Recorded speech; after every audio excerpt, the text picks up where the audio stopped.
Hey, it's you. It is me. Welcome to the Velkyn Weave. We're a bunch of us nerdy artists, analysts, engineers, writers, and performers get together and play D&D. So glad you're joining us tonight. And if this is your first time watching the Games Tavern, welcome. Don't forget to follow the Games Tavern on Twitch. It's free, and it supports the shows and all the cast and crew. You can watch us live on Twitch, and all the shows are uploaded to YouTube, typically 48 hours later. We'll get rolling shortly, but first, some announcements. Corey? Josh is our DM tonight. I don't know where he is on the screen. Okay.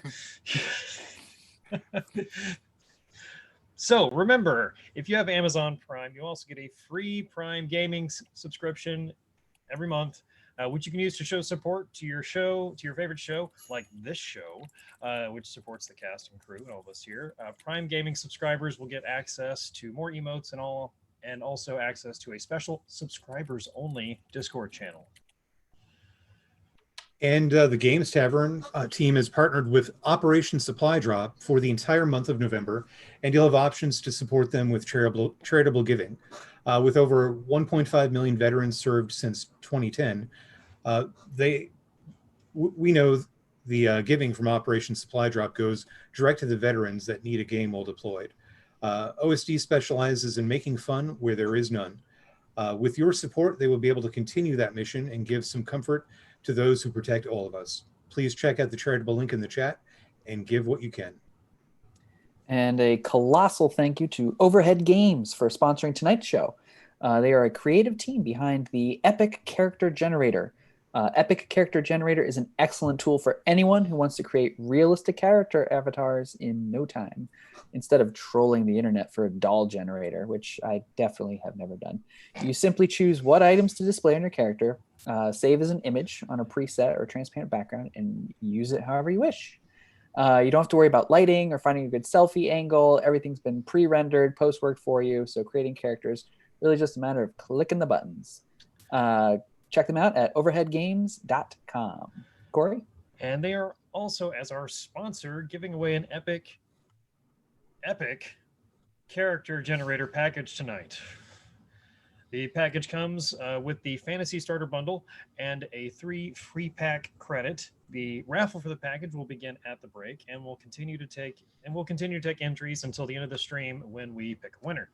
Details on how to enter when we hit the break.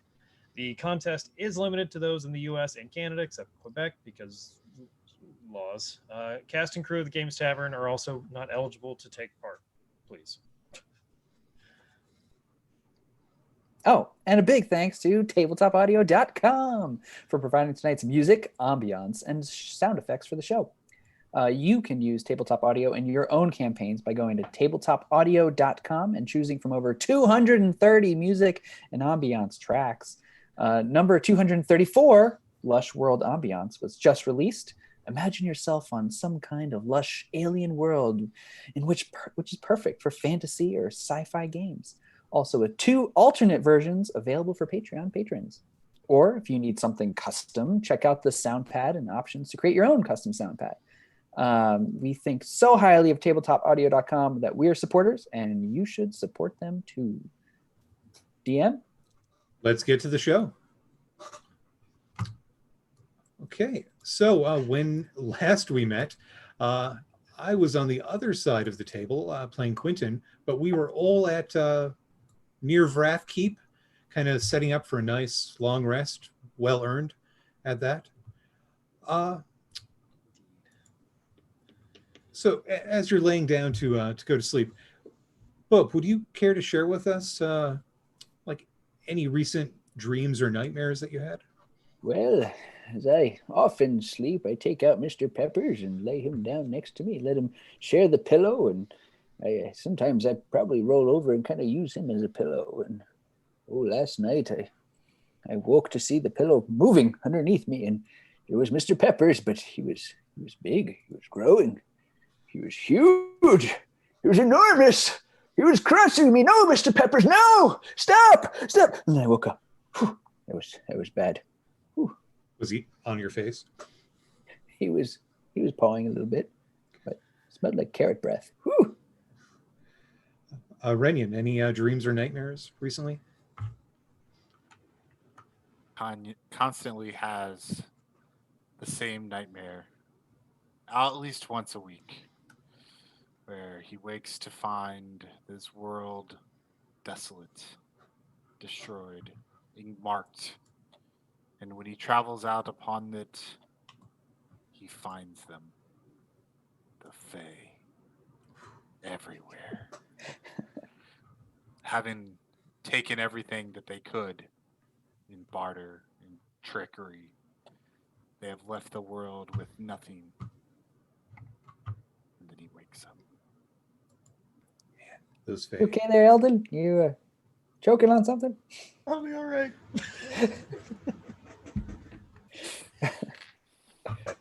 And Eldon, how about you? Any dream content lately? So usually Eldon's a pretty sound sleeper. He's the kind of fellow puts his head down on the pillow, pulls the hat over his eyes, and he's out. Get sleep while he can, as soon as he can. But a couple times in the last month, I've had pretty vivid but chaotic dream that I'm trapped back at my ranch house back in the hills, and I can hear scratching and pawing at all the doors and shadows and shapes in the windows, and I'm terrified. I'm scared, and I don't know what's happening outside the door and the windows. But those noises frighten me, and I think, is it another horde of zombies and skeletons again that have come to get me? And one time during the dream, I was kind of was able to screw up my courage and try and peek out the window, and it wasn't a bunch of skeletons and zombies. It was all of the animals that have been slain during that first attack, all trying to get back in the house. That's rough. I was going to ask Dolores, but she's already fast asleep.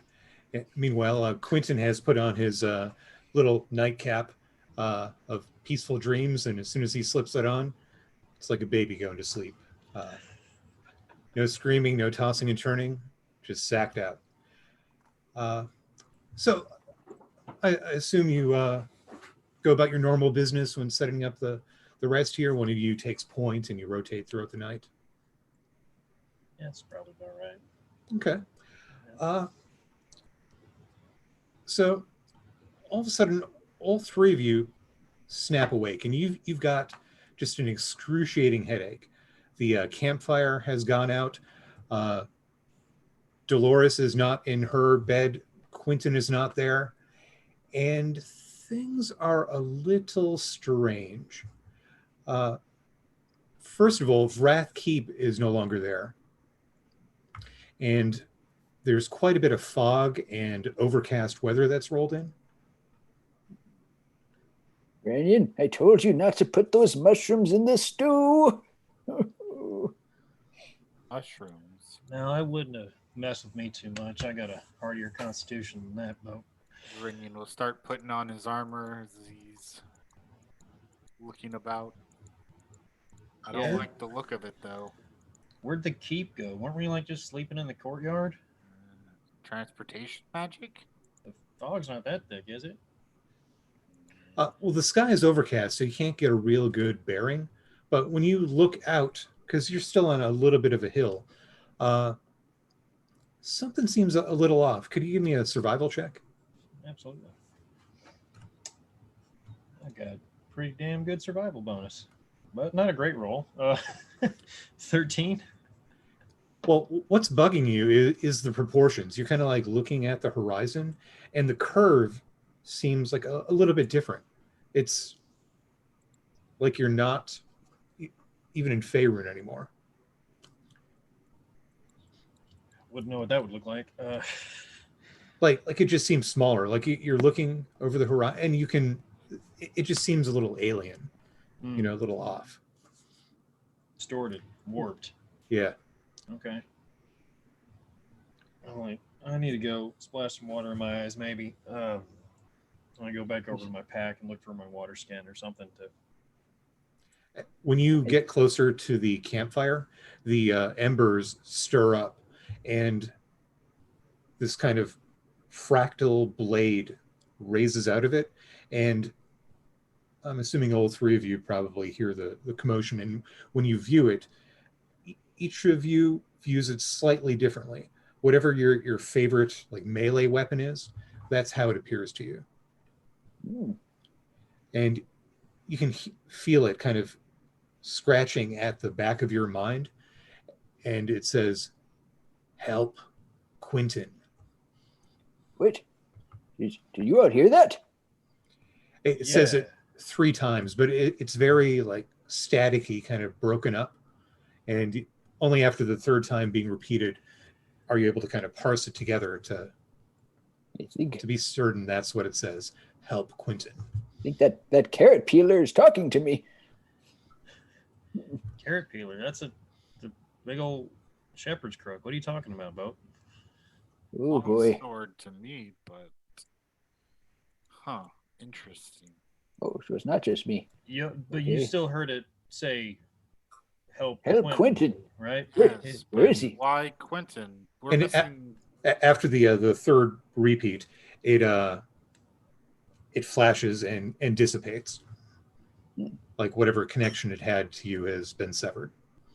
Is there like an empty bedroll where Quentin was? Yes, there is. Just go fumble around, start kicking it. Quentin, he must be incredibly tiny. And just start looking in. Where'd he go? You Mr. go Peppers through the here. I try to take out Mr. Peppers, my bloodhound. Mr. Peppers is not with you. No.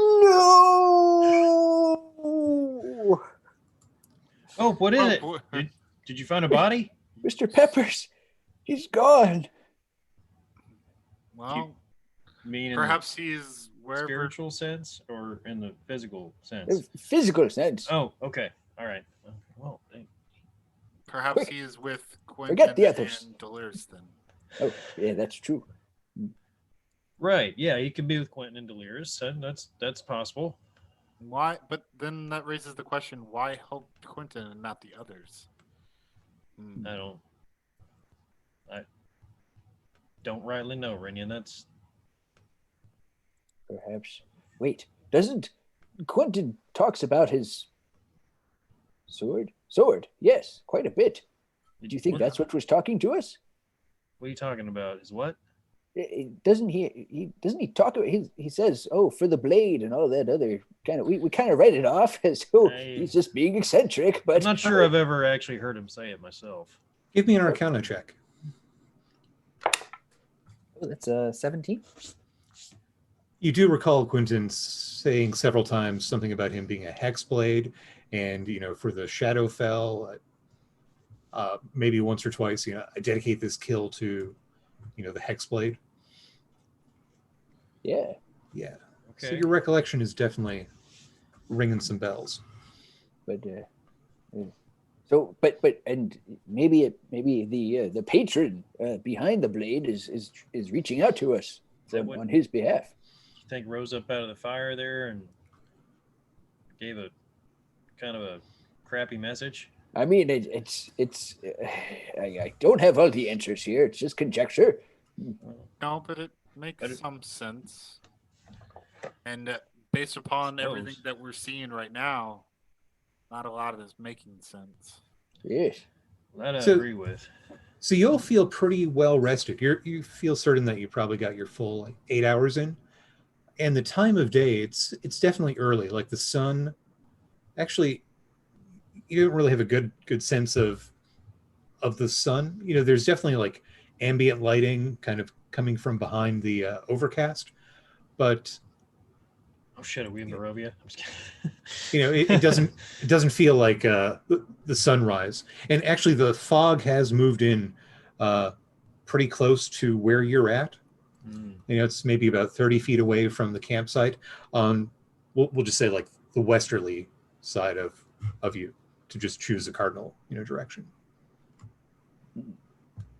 So it's like, well, can't even like see to the west more than 30 feet anymore. The fog's so thick.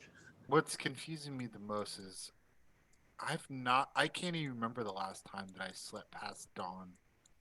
And it's obviously past dawn. So something is far more amiss than... Yeah, probably. I want to see if I can look for any footprints or tracks near Quentin's bedroll. Can I help him? Yes, you can. So do that with advantage. Survival. Rock 21. Huh. So about 60 feet away, there are some rather large animal tracks. Kind of, you'd probably say reptilian, based on the claws and the very large, display of the digits. Yes. Indentations from claws, things like well, that. You're seeing some that would indicate predator based on the claws, and some probably herbivore based on the...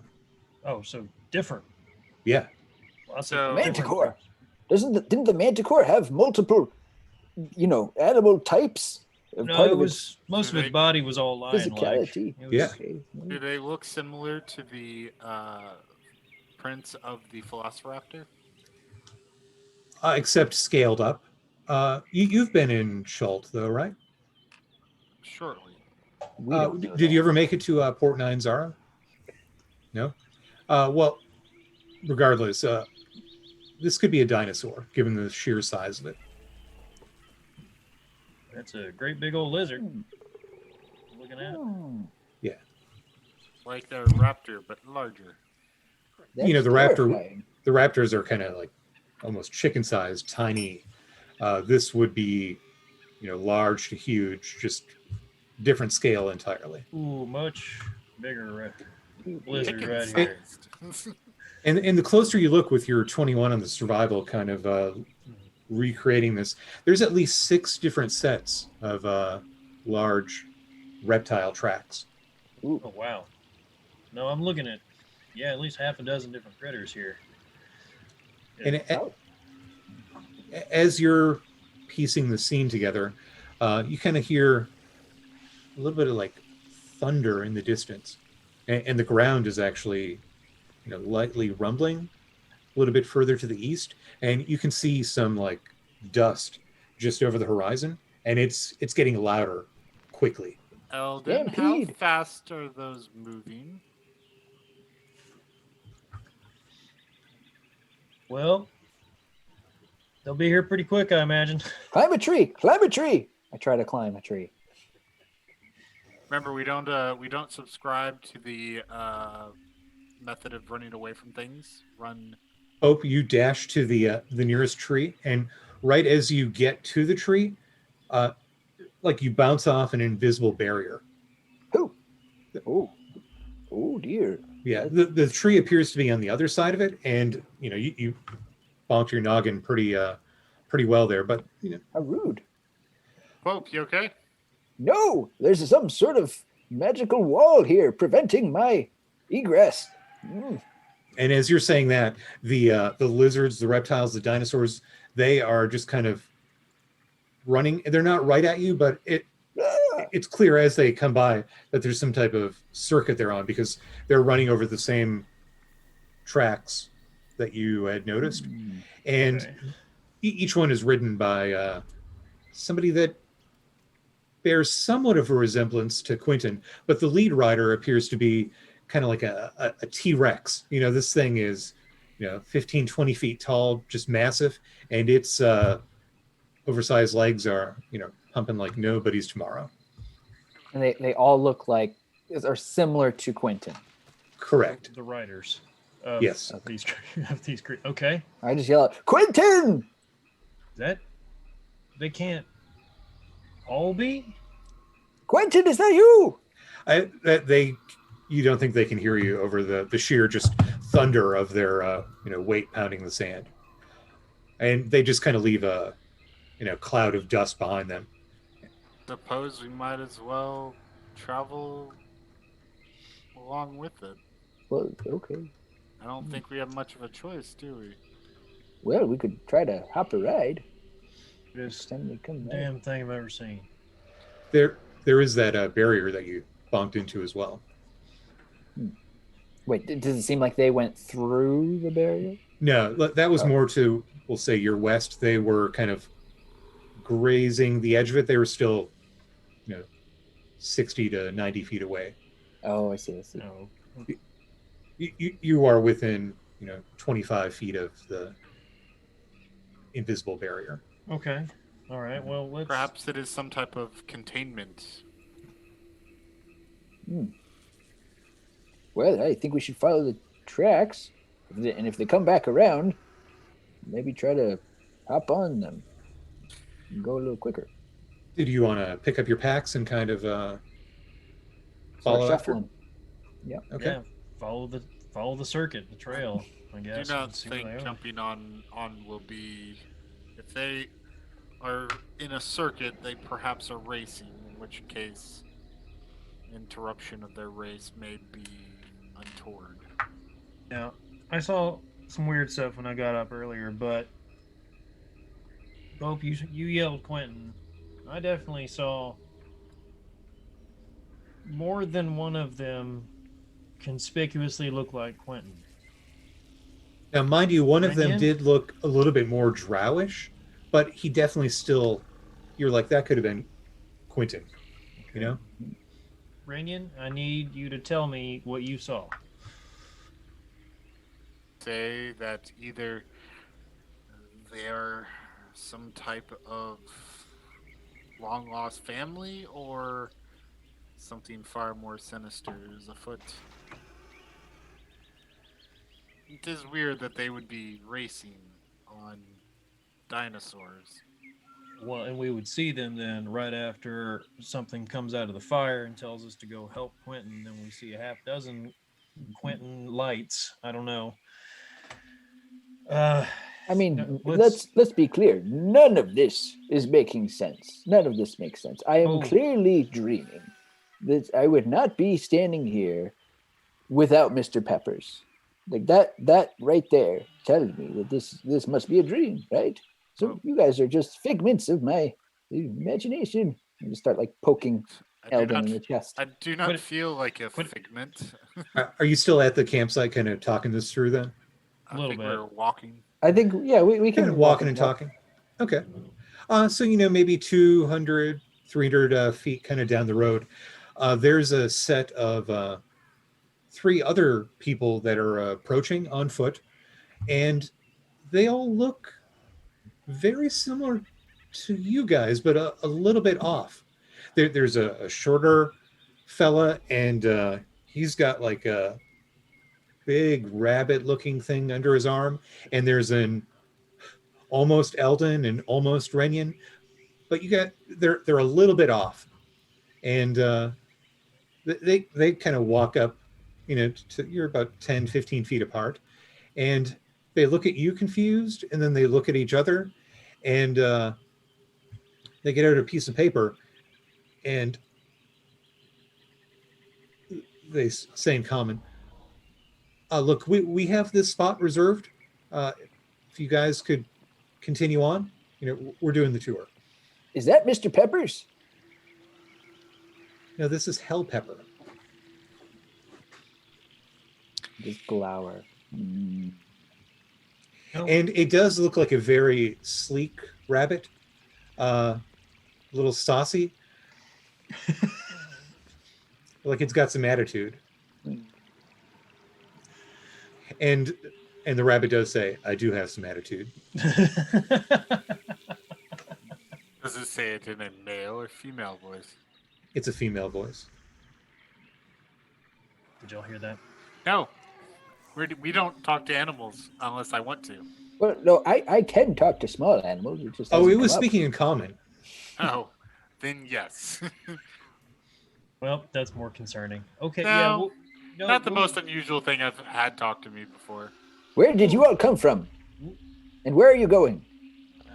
So now that you're both not in motion, it looks, the person you're talking to is a kind of a bad copy of you. It's like if Eldon described to Renyan, and then Renyan had to, draw it out, and then you had to like put it all together. It's an almost Bope. The essence of Bope is there, around the eyes. Really but old. Ooh, there's a lot more white hair, and you look a little bit less cute. yes. Impossible. Just a little. And they're look, and they kind of shake the paperwork. Look, and what it says on there is sunrise tour, party of 3, and you guys recognize the handwriting. It is definitely Quentin's handwriting. His little initials on there, and he's even got some of the little adventure marks that he was using early on when you guys were marking up the kobold caves. Uh-huh. And Who gave this to you?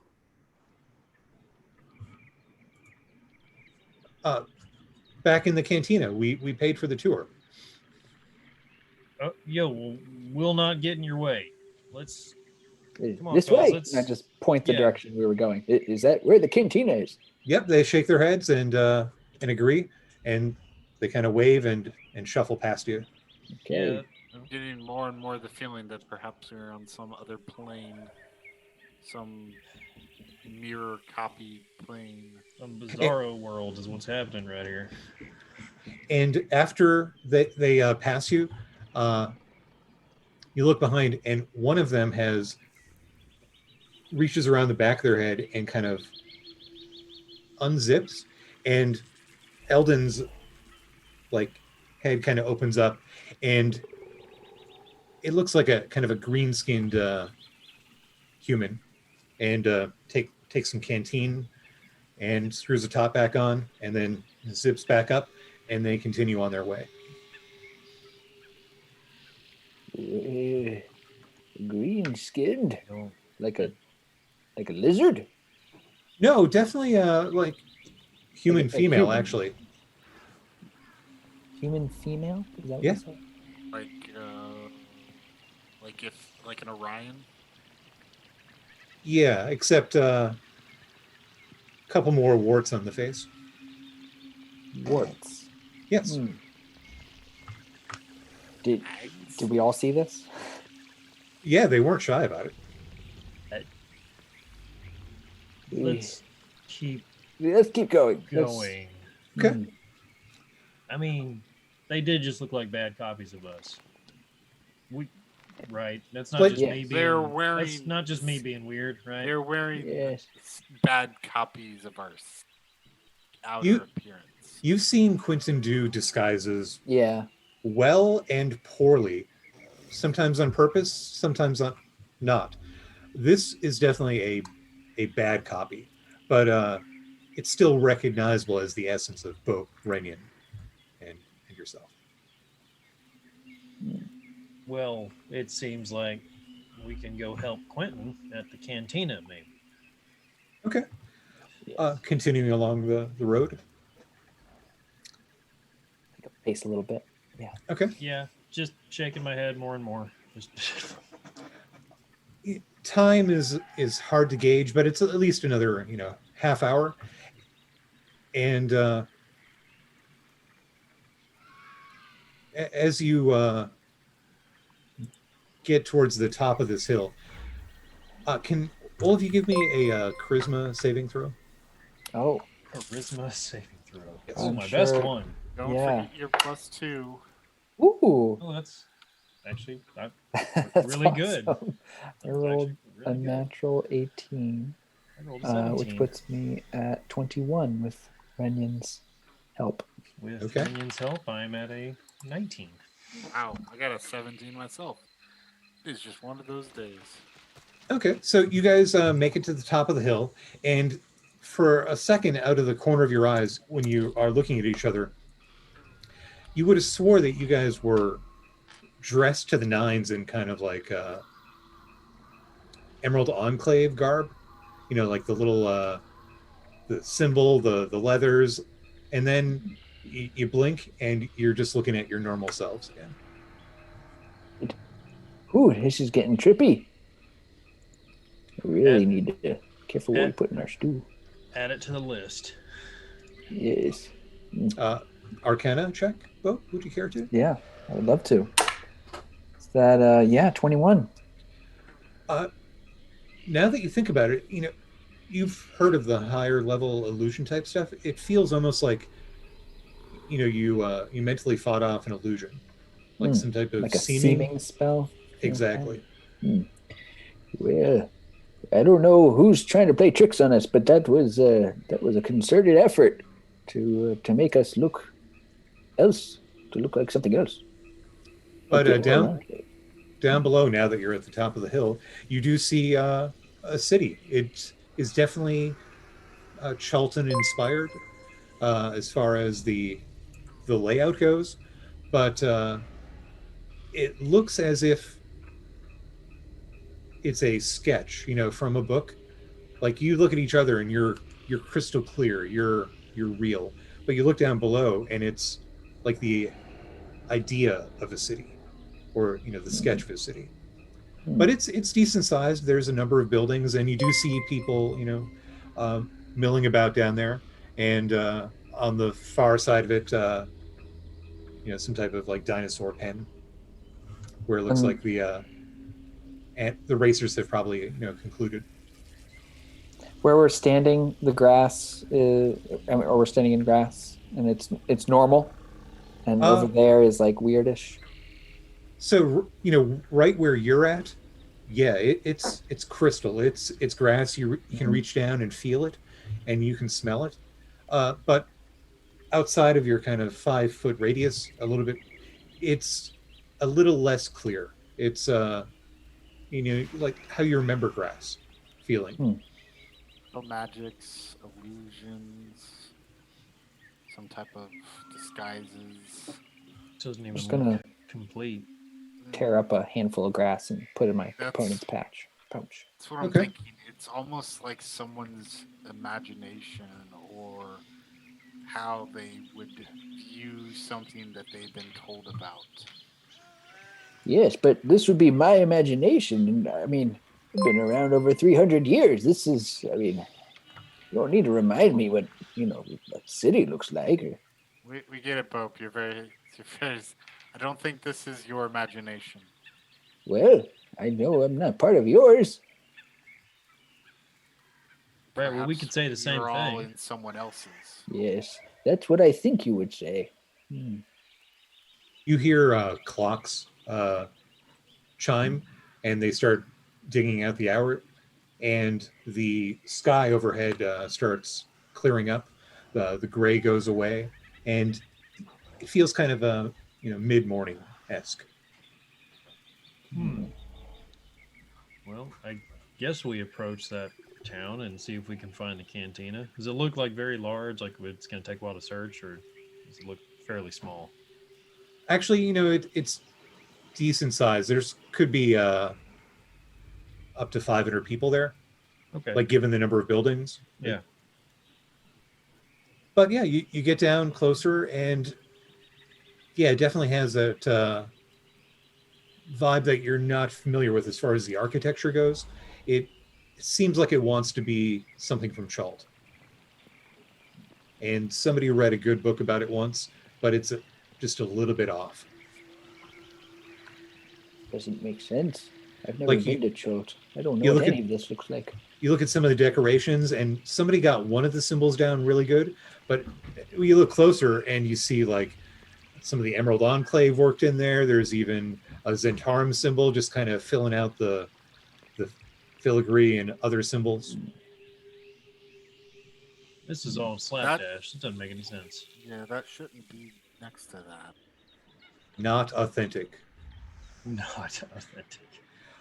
But now that you're close enough like that, you see groups of people pass by, and damned if it isn't Quentin. Wait, all of them, or Yes, they're all like okay? a version or like instance of Quentin. They're dressed differently. They're not 100% clones, but they're all a little bit different. Every now and then, one of them seems really old. Some of them a little bit more drowish, and there are here and there some other races and sexes in the crowd. So it's not 100% Quentin, but it's like a 90% Quentin. Are they within hailing distance? Yeah, yeah, sure. Are any of these Quentins or off Quentins in a disguises that we've seen Quentin use before?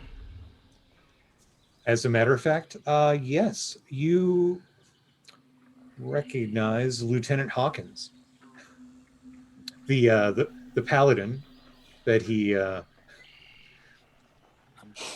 is it in Triel or Eltriel? He always mixes them up. Don't hold this to me, but I think I'm sensing the pattern. Okay. Zipper. For all of the pseudo Quentins, the Quentin knockoffs, are any of them giving us weird looks as we're walking into town, or are they just going about their business? Let's see here. What is their business? I guess that's the more concerning part, right? So the first three like groups of 2 or 3 that pass by, you're not catching any recognition. But then there's a single Quentin that's passing by, and he's wearing what he was first garbed out in when you guys met that first day and became the Velkyn Weave.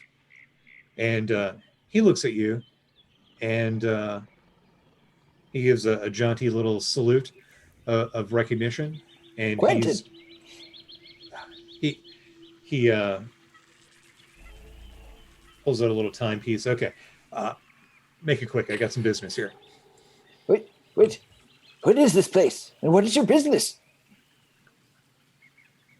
My business, I got to get over to the dino stables and see how the boys and girls are. Got to make sure the bets are going to be properly placed. See who's going to win tomorrow. No, we just got here. Where are we, Quentin? Oh, you're in Quentinville. Hey.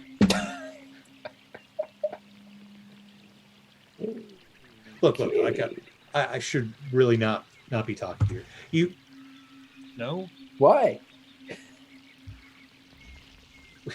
We don't get many visitors here, and frankly, it upsets the whole flow. Look, in the cantina, ask for Toad and Leap. Oh, No. Totenlieb. Totenly. Yep, Okay. Totenlieb. She can Oh. help you. Okay. All right. But if you're around here tomorrow, I would bet on the Triceratops. Sure winner. I was just about to ask you. And he hustles off. And Who's got his finger as in you two pies? meander through the town, yeah, it's got the feel of any other kind of small to mid-sized, village in Faerun, except most of the business is Quentin or variations thereof. Buying and selling. There are an inordinate number of stationery shops for some reason. Of course. For some reason. What Can't are imagine some why. of the names? Can't imagine why. Well, there's a lot of graffiti going on. Actually, the best names keep getting stolen. Actually, there's three of the same shop, and those signs look particularly vandalized. But as you're meandering, every now and then the Quintins are like they kind of point you in the direction of where the cantina would be. And the weirdest thing that you've passed are these like hippopotamus type folk that are 5.5, 6 foot tall. They are stocky built, and they do not look like they're from around here. They got some type of military affectation on, and Two there's legs? 2 legs, bipedal, and they're smoking, and they're just kind of keeping an eye on the crowds Almost like security, if you will. a little bit. Every now and then, there'll be a gaggle of 4 or 5 Quintins, and move along, nothing to see here. Interesting. So, as we walk, 2 things, I think. One, Only 2? Yeah. Yeah. That's 2 greatest concerns. 2 at First the moment. being, I think we're in some type of mental scape or plane. Yes, I'm beginning to doubt that this is my dream. Obviously. If it's your dream, we have to talk about your obsession with Quentin afterwards. Yeah. So, as I'm such, concerned. the concern with that is this is Quentin. Means that there's schemes. So, nothing perhaps is as it appears. So Second- many of them have seemed very helpful so far. It's a little weird. So as you meander, you get to where obviously it's the cantina because the sign above the door says the cantina. And you're kind of in the courtyard. You'd say it's kind of the central, it's definitely the best spot if you were going to be selling stuff in the city that you've come across so far. But when you're standing in the courtyard and you look up kind of back towards where you came down, the hill, there's actually a much larger hill that kind of goes into the clouds. And it was not there when you walked in. And you can see there's kind of like a winding path up, leading up the hill, and then some type of little like monastery type, looking building at the top of it. And as you're looking at that, you hear the doors, swing open and closed, kind of saloon style, and the cantina behind you. Let's get some answers. Commerce is everywhere around you. All right. This is so weird. okay. I walk underneath the Batwing doors. Of course.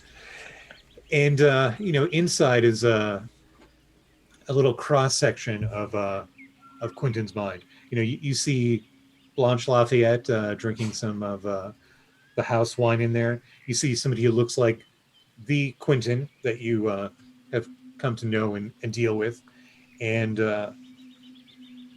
there's definitely there's a younger looking drow child in there as well, and then there's Drinking heavily, I'm sure. Just eating like a mushroom stew actually, and then there's probably 10 other people on the spectrum of Quentins, half elf to human, but definitely Quentin. And when they're eating, it's uncanny. They all kind of stop, take a bite, and it's almost like an orchestra, you know, like once it's uncanny. It is, But it's not like in lockstep where there's just like a you know, it's delayed, and every they stop and they look and they're trying to consciously not do the exact same thing, but after a couple mouthfuls, they all start getting into rhythm. It's uncanny. But what catches your attention is behind the bar. It's a night hag. There's no other way to describe it.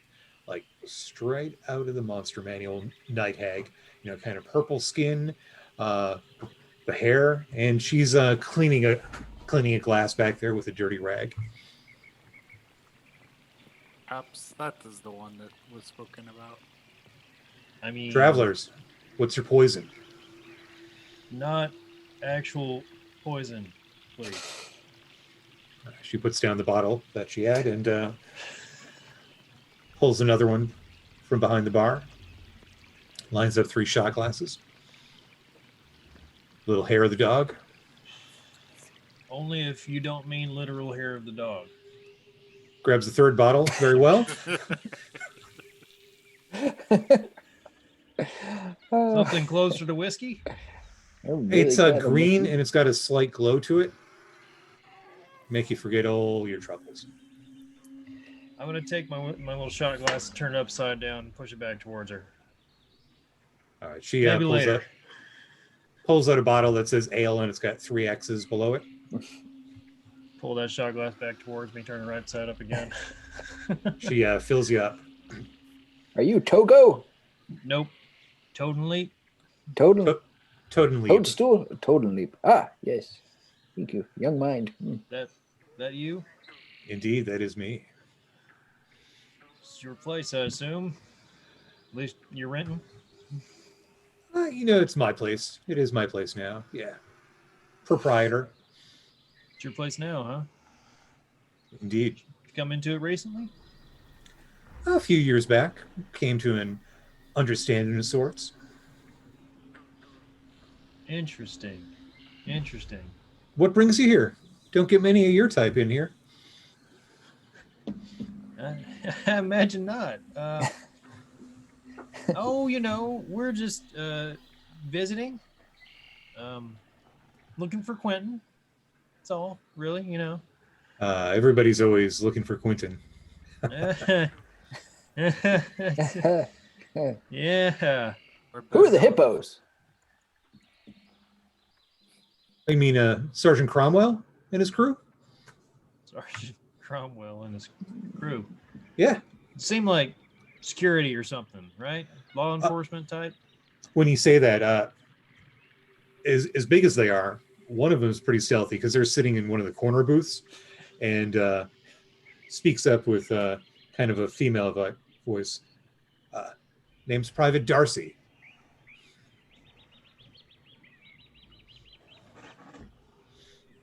She's sitting down eating, you know, nice breakfast spread. Turn to Toad-and-leap. Morning, Private. Is she nice? Well, I mean, I don't. Nobody's ever asked me that. She's not going to try to, eat us? She's having breakfast already, Bope. I don't think you. Well, have to she's worry off the about clock. Yeah, I don't know a lot about hippos. that. I don't She's a think gift, not a I hippo. just know they're hungry. She's a what? They call themselves GIF. Gift or gift? GIF. With a couple F's. Correctamundo. Don't. Yeah, she's not a hippo, Bope. Don't call her hippo. I don't think she'd appreciate that. Every time you say hippo, you hear a little, huh, just like an upset type of a noise coming from the corner See table. what I'm talking about? Right there. Just don't do it anymore. Okay? Maybe I shouldn't talk. So, perhaps then you could help us. We seem to be new here. You've got that look about you, all shiny and bright. You smell like hope and dreams. maybe even some love. One That'll or wear off three, after a while. 1 or 3 in most games I play aren't too bad. What is it you seek? I believe we are seeking the original. Quentin, like I said. The original. Well, how about the current? Also applicable. That's probably more our speed because is where he's from and stuff. Right? She continues, cleaning glasses and filling them. Say, have any of you spent any time in jail? No, ma'am. Well, let me tell you something about jail. Nothing's for free. And that's whether you're an inmate or a guard. So it seems like I've got some information, and you want it. So what are you willing to pay? This is jail, and perhaps you seek a way out. Perhaps. I don't even know where to begin with negotiating with you. I've right now. got a hot tip, a good lead in the dino next tomorrow. Do you guys have tomorrows here? I don't know. The whole sun is all hinky. There is. Well, I'd be willing to share such information. Could be beneficial. What's the source? Quentin. No thanks. I was I only bet on a sure thing, and the Quintins around here, none too reliable. Oh, it wasn't just any old Quentin. It seemed like the original. Why are we talking to her? We should have been following him. No, it didn't seem like just because he's the first one we met doesn't mean he was the original, though, Bo. He seemed to be like the one that took care of the dinos, like he knew what he was talking about. She points to your neck, the amulet. That I would do it for that information. Which amulet is Bo wearing? Yeah, I mean, I assume you're talking about my amulet of vitality. I have many things around my neck, though. Yeah, it's the vitality one. Yeah. She's got a nose for such things. Well, I have a sinking suspicion that I will crumble into dust when I take this off. So it's I regret to say it's a little bit too steep of a price. Once you reach my age, if you're so lucky, you may understand. Okay, I'll do it for whatever's in your pockets right now. Ooh, and I pull Empty out a them out. carrot. A carrot. Okay. Yeah. Assuming did that he- crossed over. Yeah. Did he have any other pocket litter in there? I've got those grass clippings. I've got a couple acorn shells. And material component to something? This bark I took off an old birch back in the Yeah, you kind of line it up on the bar, and she's eyeballing it and stuff. Yeah. All right. So, what This is exactly from was the one of the information friends. you were looking for again?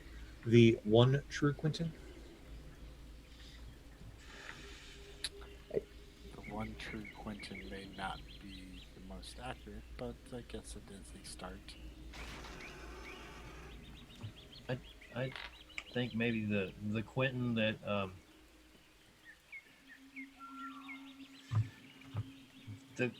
the current one. That seems like the one we'd actually be looking for, right? The one that gets out and about these days. That's to decide that Quentin himself views himself as one whole. So, as you're Well, talking here, come on. Private Darcy gets up and leaves. You hear the clatter of some something on the table, some type of payment. All right. Totenleap says, we should be quick about this. Look, I was not here from the beginning. I've only been here for, hard to say, 6 or 7 years, but I've heard that it goes back maybe even 9 or 10 years. Every day, usually around dawn, but sometimes later, another Quentin appears. And at their peak, I've heard that there were over 3,000 of them here. There's less now ever since the incident several years back. But, still, Quentinville is a thriving town, and I do a fair bit of trade here. But I don't know what the Nine Hells happened several months back, but ever since the Ring of Dragons and the Fire Peaks appeared to the east of here, the monastery, and she motions to the monastery that appeared after you made it to the courtyard. They've been running patrols and picking up any of the new ones that have come in. So the new Quentins? Or yeah.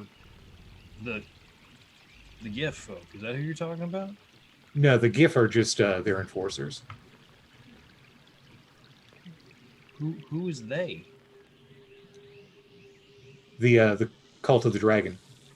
Venger Hornbright. So the Cult of the Dragon and the monastery are connected or at odds?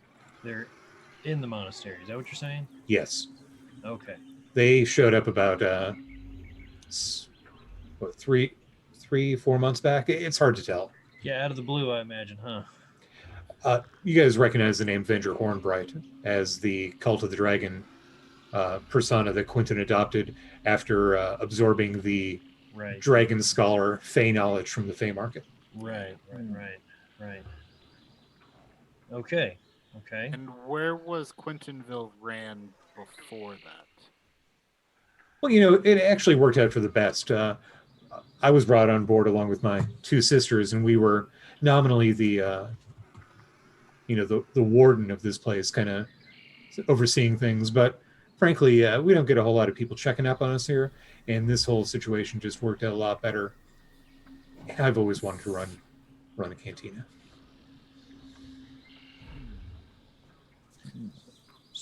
So do you know where we can find Quentin?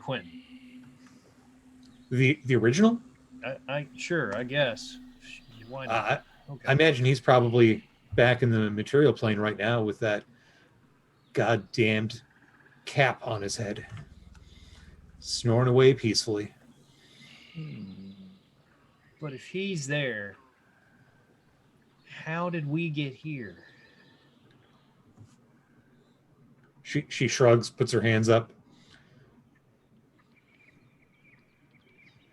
Look, I don't know what Quentin did, but he's got some dark people that he pissed off in his past. And I don't know if this is one of the 9 hells or somewhere above, but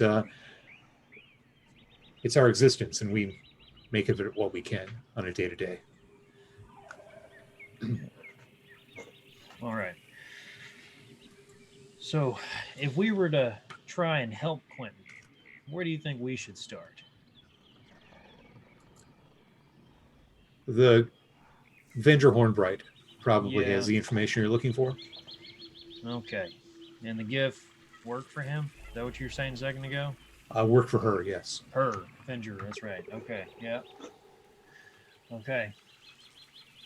Well, That where Darcy is going, you think, to go get Venger? Could be. Then maybe we should just sit here and enjoy the... You hear a coming deep for us. voice from outside, a little bit of an accent to it. Renyon, Bope, Druid, come out. We have you surrounded.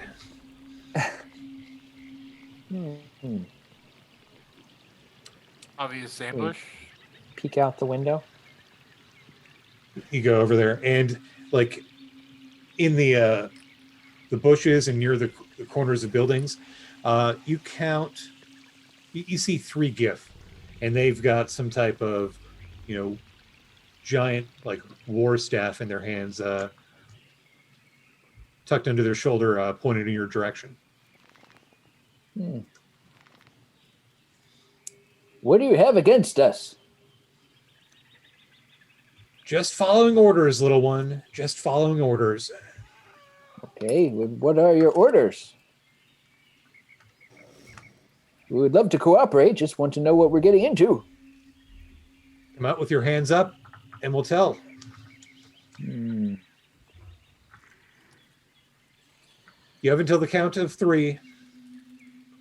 And this person seems, like old business. You're not hearing any kind of, snark or anything. Just to the point. Just the facts. Turn to 1. To the bartender. Does this happen often? We don't get visitors like you very often. But they are a little itchy with that trigger finger. Really? What is it, per se? It's a thunder stick. Fun. Sound good. 2. All right, hang on a dang Wait. second. Is the druid talking to you? They know who I am. Wait, how do you not know who he is? Confused. 3. Boom! So it's like a crack of thunder, kind of like something you would hear with Quentin's booming blade. And Bope, where you were looking through the window, the wooden slats just explode, and there's a hole, the size of your fist punched through it. And Totenleib, who is standing behind the bar, is now just holding the neck of the bottle. Oh. And she is very upset.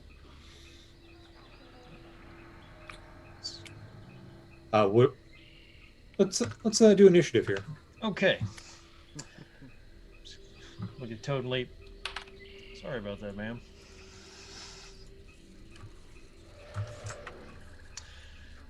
12. 12 for me. 12. What? Oh, all right. Kind of your choice. Who wants to go first? Otherwise, I'll choose. All right, Eldon, you're up. Okay. And then Bope, and then Renyan, and then the GIF, the sergeant. Okay. All right. Well, that sucks. Can I get to the door and peek my head around it? Yes, you can. Does it look like their thunder stick is made of metal at all, or is it all wood? It is 100% made of metal. It's 100% made of metal. Fantastic. So, is there one that looks like she's in charge? They are in charge. The one yelling in the middle, maybe? Give me a quick history check. Sure. I think that would simulate, military knowledge, kind of, maybe. They're all wearing uniforms. 6. Yeah. No, you're not certain. I'm just gonna go with the one in the middle then. Okay. I'm gonna look out there. Is that automatic, or is that a save on my part? It is automatic. Oof. They have the option to drop it if they want afterwards. Well, unfortunately, this one was also loaded with gunpowder, and the musket explodes in her hands. So it goes off, and she is on the ground just, because it went off in her face. Bope, you are up.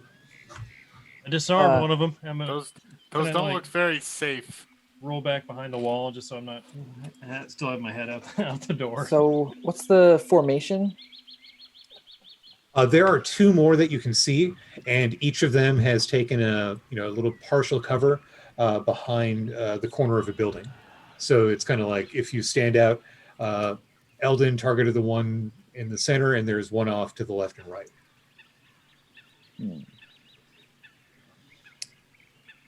Like close to each other? Clustered? Oh no, they know tactics. They are definitely maximum distance apart, Okay. kind of opposite sides of the courtyard. Okay. I mean, I think I'll Fire. just.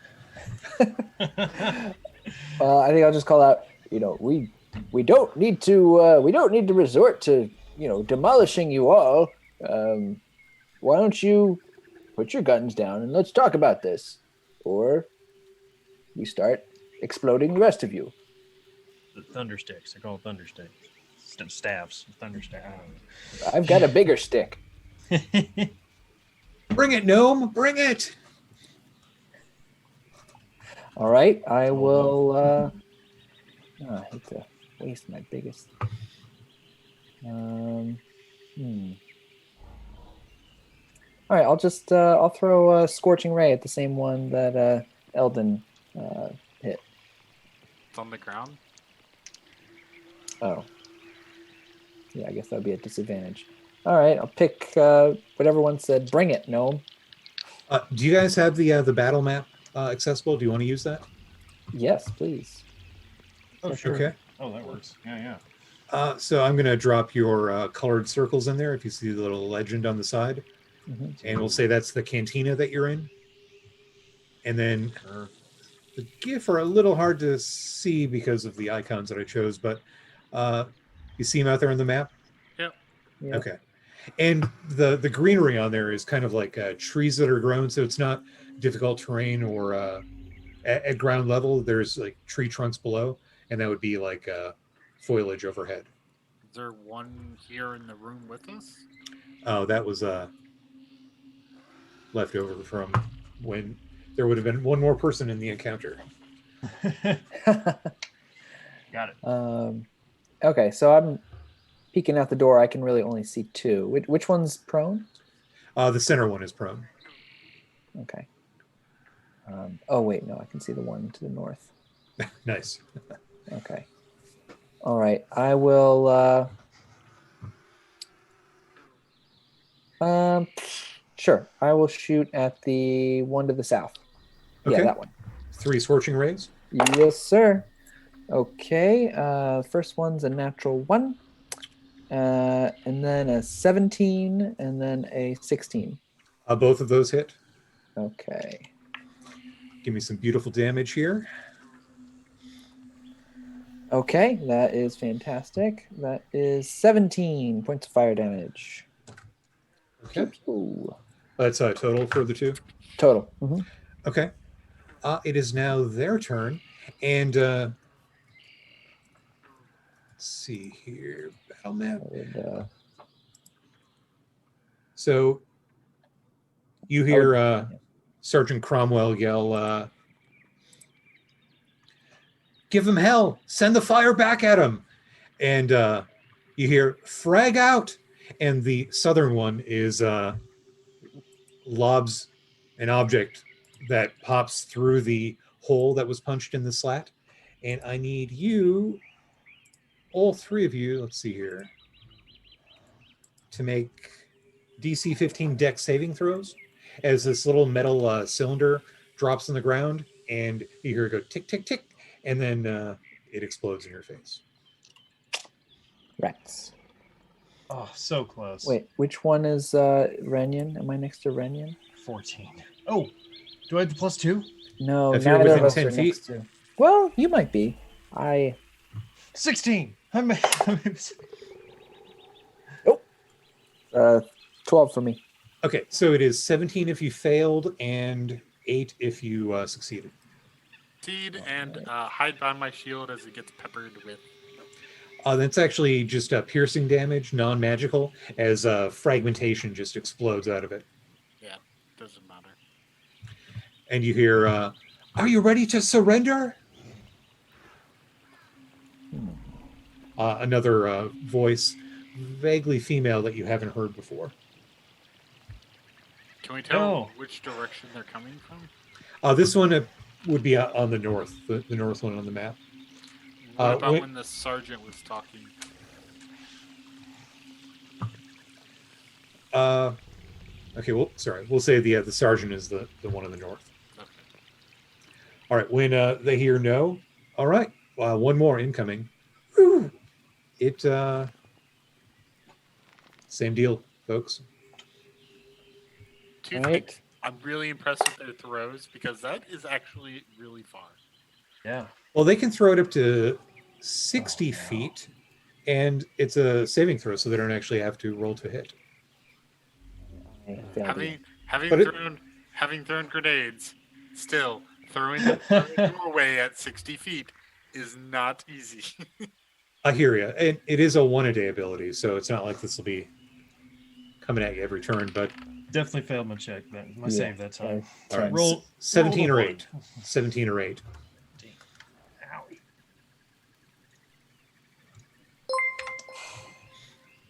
Surrender by the order of the Cult of the Dragon. That sounds like a terrible idea. Eldon, you're up. Oh, the middle one has gotten up and is taking some like partial cover behind a little bit of a tree in the trying to get some partial Did you cover. say that their thunder stick or thunder staff exploded? The middle one did, yeah. Yeah. Okay. Middle one did. Yeah. All right. Well, then I'm gonna poke my head out the door, look at that one in the north, and I'm gonna do the same thing. Heat metal. If I can see another one of those in their hand. You can, and that one goes up in flame as well. All right. And then I'm gonna jump back inside again. Quite the party going on. Bope, So the north one is now prone. let me.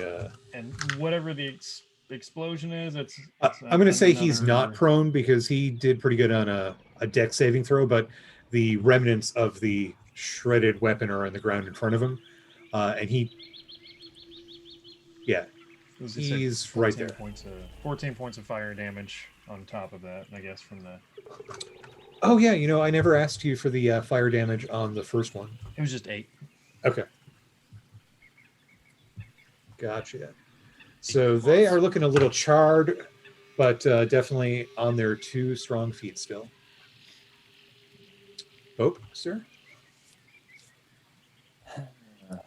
I think I will throw another scorching ray at the top one. Okay. Scorching acorns. Okay, another natural 1, and another natural 1, Oh no! and a 18. 18 will do it. Oh boy, getting them all out now, right? Getting something. 10 points of fire damage. At least I roll well on the game. Oof. Okay. Nice. And Renian, sir? Actually, I duck next to Ren. Smart. Having seen the blast come in and not wanting to subject anyone to that further, 5, 10, 15, 20, 25, 30,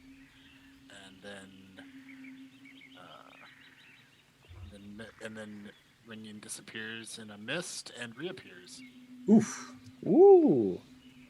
Love that and- spell. And attacks. Misty step. Nice. Bring it. Natural 20. Oof. There is balance. Is Now, that are you going for a kill here if you can get it, or do you want to have some restraint? I can't. I probably could, like, all out, and I want to show him that his life is literally in my hands right now. The Okay. error of his ways. And then, so we'll go ahead and skip that and go straight to the next step, which is to knock him on his ass. Okay.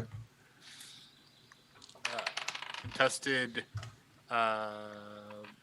strength, Athletics, is it? athletic strength, or acrobatics dexterity. They have not given this poor sod anything. I got a 17 straight die. Okay. Oh, sorry. Well, plus 4, I guess. 21. So yeah, so I do not knock him down. And and then I could go into a second attack. Well, how about we? The musket was blown up, but as you approached, he had drawn a pair of pistols out, and with your first attack, you sliced the barrels off both of them. Fair enough.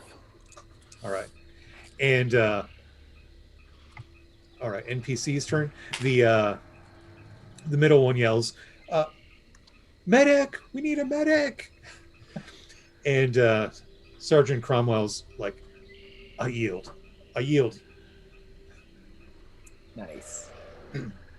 Stand down, troops. Stand down." Minion So- will motion with his sword to make him step between him and the rest of his guys. Yeah, now he's the one putting his hands up, and the other two that you see, and a fourth one that had been hiding, sling their weapons and cautiously approach. I mosey out of the cantina Yeah. now. I think you will find us much more difficult than perhaps the other problems you've had to deal with. Truly, truly. And the one that had called you Druid is like, "Eldon, sir? Eldon?" "Yes." There is a reason why Eldon. Recognize. Why are not Eldon? There's a reason why the real Quentin travels with us. Yes. We've heard rumor of the Velkyn Weave, but we've met very few of those Quintins. They've all been taken to a more secure area beyond the Fire Mountains By whom? by Vendra Hornbright and the airship that she has. Take us to Vendra. I So think that's what they wanted to do in the first place. I think you will find that we were amenable to the situation if you came in a much more palatable asking tone. I mean, when we point our guns at people, normally they do what we say, but I think we've learned our lesson today. Spit on the should ground hope at their so. feet. All right. So they will lead you up the mountain to the monastery, and I think this would be a good time to take a break. Let's see here. I think we've got some mid-show announcements. Yeah. Yes. So everybody listening, don't forget to ask character questions by typing in "question" in all caps, followed by your question and which character it's directed at. And Corey. And remember to type !epic avatar in the Twitch chat to enter to win an epic character generator package from Overhead Games. This is the Fantasy Starter Bundle with a 3 free pack credit. The raffle for the package will be drawn at the end of the stream when the winner is drawn and announced by one of us. You can So, see and again, sorry, this you can see that in Streamlabs there. yes. And this raffle is again only available to those of you in the U.S. and Canada, excluding Quebec. It's nice in Quebec. It is. But Patreon, I'm glad you mentioned that. The Games Tavern Patreon is live and a great way to support the show. Every Friday, patrons get to see special behind-the-scenes content and other awesome content like DM notes, maps, and behind-the-scene videos. I think the latest update includes an early interview with Mac and Reed from the archives and a new unsealed mine battle map for use in your own games. So just check in the Patreon link in the Twitch chat or the Patreon panel below. It's patreon.com/The Games Tavern, all one word, to get your hands on this amazing content. And before we step off on a quick break, again, a reminder if you missed it in the beginning, that this November is the month of giving, and that the Games Tavern team has partnered with Operation Supply Drop. Your donations to Operation Supply Drop help veterans get what they call supply drops, providing video and tabletop games along with other items to those in need of support, particularly those service members and women who are overseas in faraway lands. We know the giving from OSD goes direct to the veterans while in faraway and often dangerous places. Operation Supply Drop specializes in making fun where there is none. With your support, they will be able to continue that mission and give some comfort to those who protect us all. Particularly today, all the more with it being Veterans Day. It's just another reminder of what we can do to give back to those that are currently serving. See the charity link in the chat and donate now. Even $5 is of use. We will be right back after this small break. See you then. See you soon. On.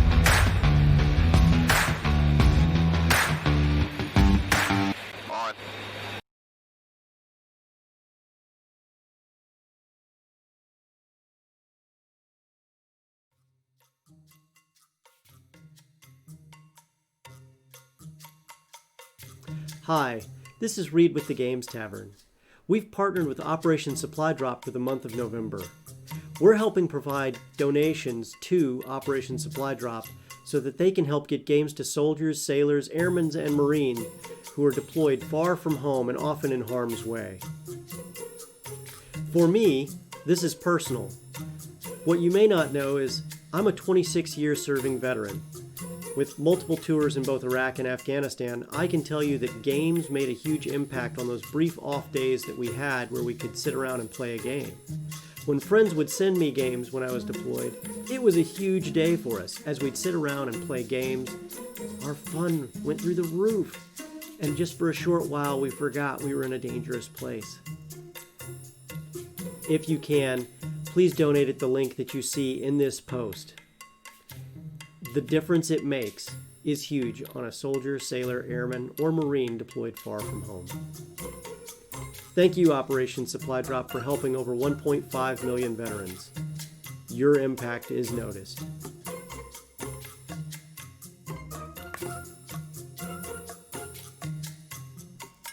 Kakadak says donate to charity.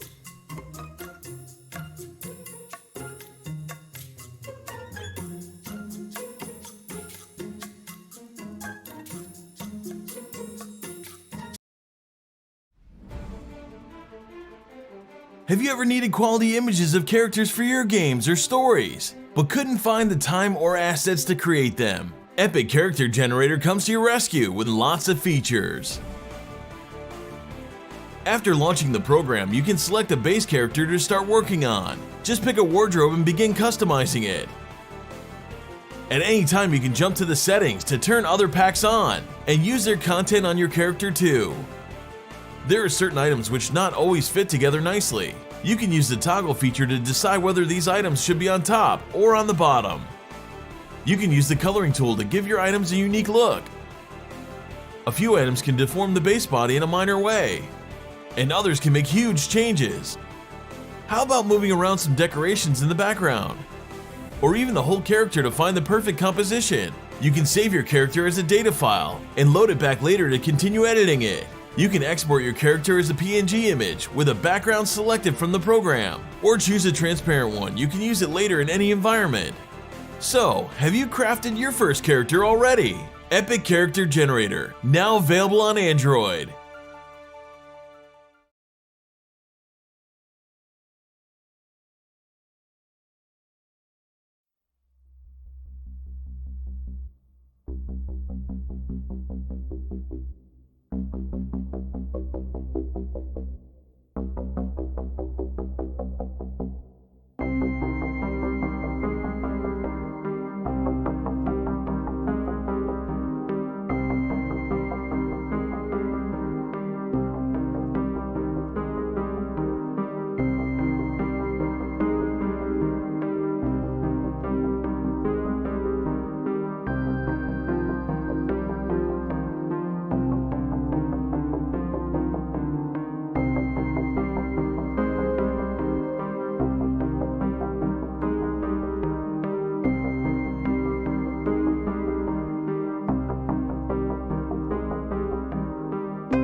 Welcome back. So I'm looking at our Twitch chat here. It doesn't look like we have any questions this evening for characters. Or do we? Well, if you Bob was could, right. It's for you though. Last minute. you want to take that away? I think the question is for you, but I will ask it for you. Please do. I'm having trouble seeing it. Is your Hat of Dreams a weapon or a minor magic item? So the Hat of Dreams is actually from the trinket item table in the player's handbook. One of the items that you can roll for is a cap that gives you peaceful dreams. And I thought, okay, with my character's backstory, if his family wanted to mess with him, maybe they low-jacked his trinket that he thought he got away with stealing. But this is the end result of kind of brainstorming. How can you do a little dreamscape adventure, and what would the mechanic be to facilitate that in character? And then something came in right afterwards from Dirt Track Chick. What is everyone's favorite color, or your character's favorite color, I should say? Green. Orange. It is a very difficult one for Rinian to answer, I think. Really? Yeah. Like, Pro con. Do we just go with the standard colors of the rainbow, or do we get a little deeper? I mean, come on. I think we get a little deeper. Like, What is color? there's something to be said about Is Rinian dirty secret that he's colorblind? Is that what this is? no. Actually, that would be interesting. I don't know how that would be interesting. Like But you're no. A terrible dresser like early Daredevil. You're all decked out in yellow right now for some I reason. think I'm a Green Knight, but he's like dressed in yellow. But saying just green is so isn't the right. It is the deep, rich, not quite felt green, but that type of Emerald, maybe? yeah. Maybe emerald would be a good one. Emerald What would be a good one. What about verdant? Like verdant emerald cascade? Now we're getting somewhere. Yeah, poetry. That's what I'm talking about. Okay, so we got a little mountain and a monastery to climb here, folks. Yeah. So the GIF are escorting you. You each have one, and they're pretty talkative. And if you've spent any time around, soldiers or city guard and stuff, you get the same vibe, kind of like, except they're very professional, and they're lamenting over the loss of their muskets. Yeah. Sucks. It does, but oh, go ahead. It'd be like if they're willing to chat, I would like to inquire as to how they came to be here as the guardians. I will use words like guardians of this city. Sure.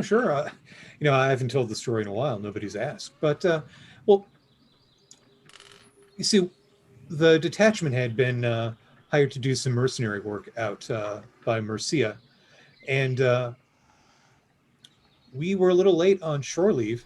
We were trying to come back, and this astral eddy came up and sucked our ship in here, and it got wrecked, and we've been stuck here ever since. Those are a bunch of words that I'm not sure changing the order would help me understand them any better. We look over to Bob to explain what an astral eddy is. Well, do I know what an astral eddy is? Give me an Arcana check. Okay, so I'm sure Bob knew at some point. when there's a water coming out of the sky like rain, sometimes the sun goes through it and the light refracts into the sky, and that is called an astral eddy. You may know it as a rainbow, but yes. Well, I mean, it's I a rolled fair a description. six. There was You rolled a 6. Yes. there was a cornucopia of colors when this happened, but no, we're mercenaries, and we had been hired to do some work. And as I said, we were a little late coming back from shore leave, so we decided to take a shortcut to try and catch up to the rest of the fleet. And out of nowhere, the astral winds whipped up and our little ship was tossed. And if it wasn't for the sergeant here, surely we would have been lost. Or what he said, she said, you know. Right. And we tried to repair it, but the ship was just shredded. So y'all are stuck here then. Correct, but being mercenaries, we did find some work. Yeah, sure. Yeah, just careful you point those muskets at. You never know when they might make them explode. Lesson learned. That's why we'll throw the grenades first next time. So it appears. What do those that look like there's again other before they ways. explode? Huh. Damnedest thing. I can't find one. There's interesting ways. So there's other ways for entities to come here. If they're inside Quentin's mind and they're stuck here, I'm actually starting to feel a little bad for these guys. So as you're working your way up, it's one of those things where the distance seems a little variable. You're walking and talking, and suddenly it's a little foggy. It's more like you're kind of reaching into that cloud layer, but you haven't been walking long enough that you would be several thousand feet up into the clouds. But sure enough, there they are.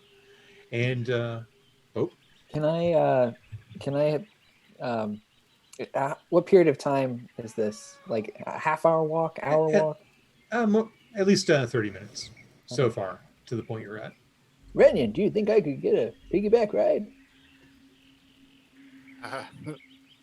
Sure.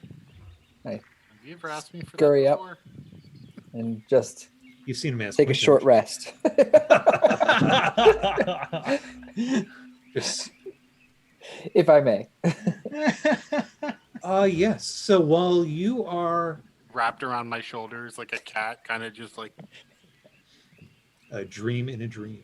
So you are taking a little gnome nap, and while you are out, you feel like you are being watched. Like you keep getting the vision of like an eye in the sky.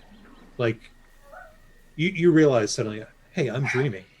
And you blink, and when you do, you're looking up at the sky, and the clouds have parted, and there is a giant blue human eye looking at you, and it blinks.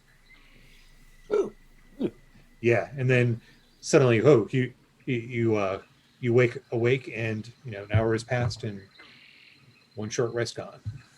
Hey, see if these hit die remain used up when we come back. Carry on. Okay. And once you've kind of pierced that cloud layer, what you notice up top is that, well, the monastery first. It is very dragon cultish, like a little over the top. Like somebody had a big budget to spend, and they prenulated and Quentin. yeah, he went a little nuts. Or maybe that Vendra in wherever that knowledge came from. But this place definitely says dragon cultist with money, but no too little taste. They went to like the Pier 1 exports of Dragon Cultist paraphernalia and bought the whole damn store. Indeed. Okay. Now, what they do have going for them is an airship, which is moored off the side of the monastery. Kind of like one level up. They've got like part of it that goes out, and it's moored right there. It looks more like a ship with a big red, balloon. I want to like tap one of the gift that we're walking next to with my staff and just point at the airship and be like, is that relatively new? Let's see. Specialist Gladstone just kind of blows a raspberry. Our ship was much sexier. Yeah, that's 3 or 4 months old. Showed up the same time the Dragon Cultist did. Oh, okay. Which that time frame matches with the Yeah. Fey market. I was just wondering if like he only started thinking of airships a little more recently than that, but all right, he's had that on his mind a little bit longer. Fair enough. Well, now that you've got a good look at it, it definitely says, hey, I'm a Dragon Cultist airship as well. You look, and that balloon is actually like dragon hide. like red dragon leather. And there's Cult of the Dragon symbols all the hell over that thing. Sure. Yeah. So we recognize those. Yep. Indeed. So you're kind of like in front of the gate to get into the compound, and Sergeant Cromwell's like, so what's the plan here? Take us to your leader. What does Venger do with these people that y'all bring her? Any idea? Oh yeah, we've been on the airship a couple times. They transport him over the Dragon Mountains into some dark-looking city, and they got some type of prison or interrogation facility set up there. Right. Anybody been taken over there recently? Like really recently? Or y'all do that like every dang day? There was an airship this morning that just came back, so it's possible they took someone this morning. We had the day off. It was that's why we're in the city doing patrol. Lucky you. Day off. Yeah, I mean it's a job. Doesn't pay well, but nothing does around these parts. I'm actually surprised that there's a market. There's an economy. I mean, the tales say that at first there wasn't. It was just chaos and stuff. But then, one Quentin rose above them and managed to put a little order in the chaos that was out there. And what happened to that Quentin? He was killed in the Great Purge about 2 years ago. We lost. Well, I say we. About 1,000 of us perished. There were a number of drow that came in. It was a slaughter. They had some undead with them as well.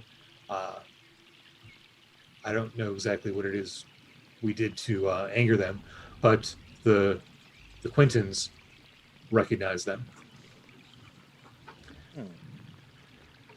It was a slaughter. That's pretty wild. Yeah, so there's about 2,000 of us, give or take, in here, and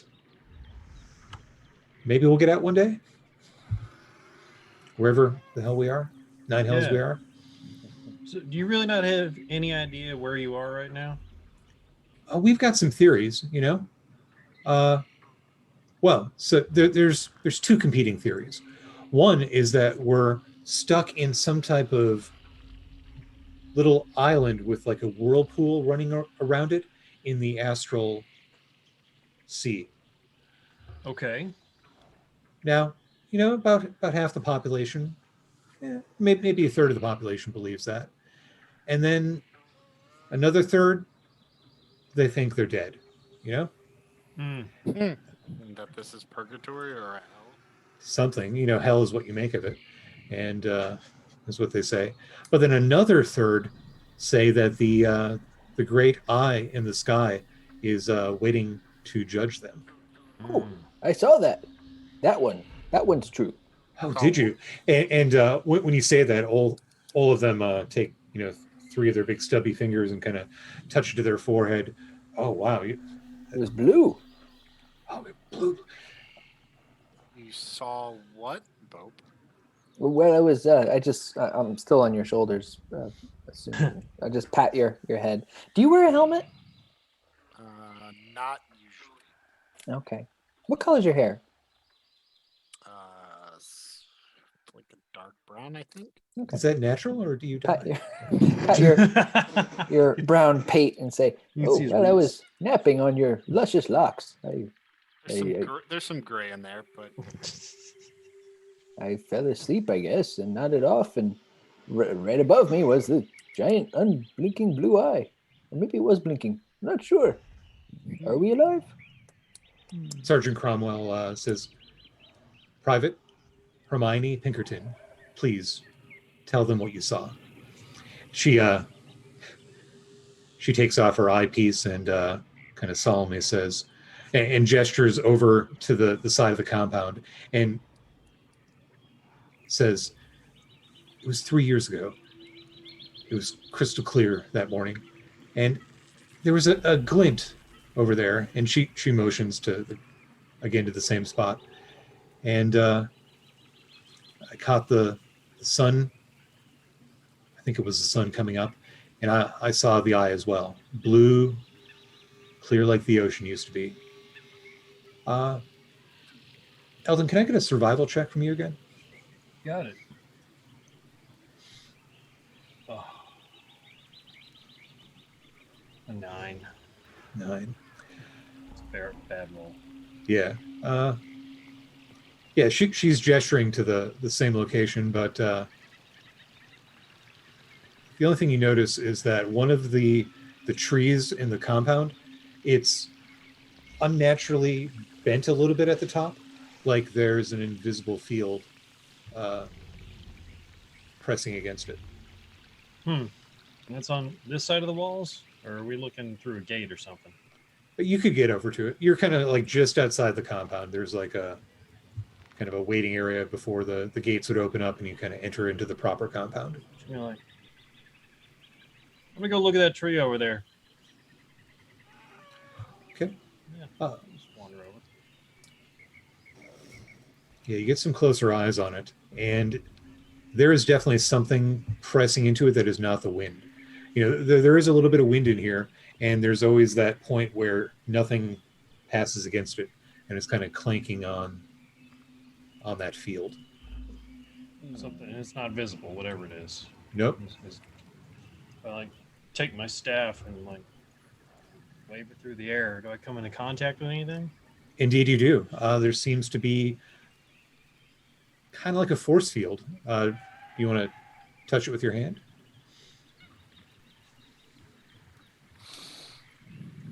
I know I shouldn't, but I'm gonna.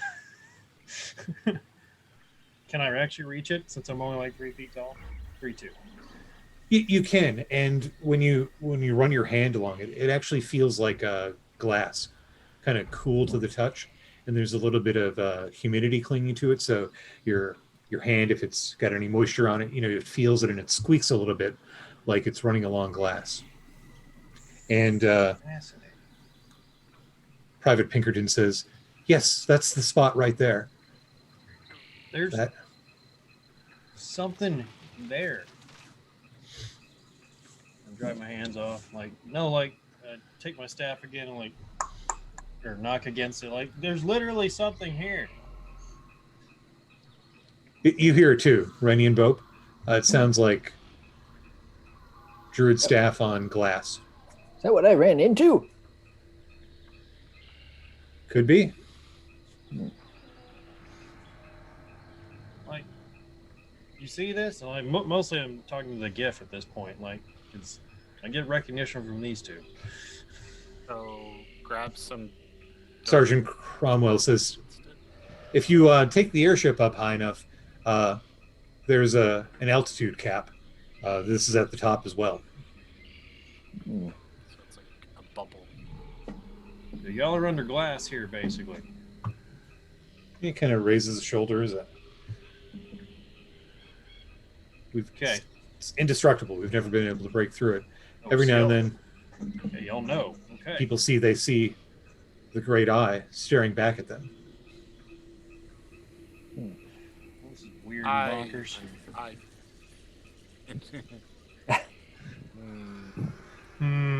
What's that, Rennie? Almost like we're somebody's science experiment. It sounds like one of those baubles I saw in Waterdeep once, with like a little glass bauble. You shake it around and the snowflakes go around. And maybe we're inside one of those. A universe within a universe. From the direction of the glass, it actually starts glowing out there, kind of like almost like a second sunrise. And the GIF will kind of give the 3-fingered salute, some type of quasi-religion they've put together. And like a little ray of light has come through about 3 foot off the ground. Looks like you could probably put your eye up to it. Little spot on the glass where it's refracting through. Give it a shot. Yeah, sure. Okay. Just like You put your eye up to it, and it looks like a blazing hearth fire is filling a room with rolling waves of red and amber light, and you can see a wall out there, just giant-sized books, ancient tomes covered in leather, and you can see the light, glinting off their spines. You can tell they're well-oiled, well cared for. And down below, as you canter your eye a little bit lower, you can see a giant stone floor beneath this thick, luxurious rug. And in the center of what is now clearly a room, there's a low table, waxed and polished to a mere finish. And in that glint, you see that there's a table and a domed globe sitting on it. And it looks like it could be what you're in. And that's when you catch a little bit of movement out there. Off to the side of the table, there's a large, overstuffed chair, kind of with its back to you. And you catch a little movement to the head. And it turns around, and you see a pair of clear blue eyes, a well-dressed gentleman, large, just looming everywhere in front of you, and kind of winks at you and smiles, and then sits back into his chair. And as the light starts fading, you can catch above the mantelpiece this huge picture frame of a human female with red hair and a lavender dress, and then it all goes foggy again.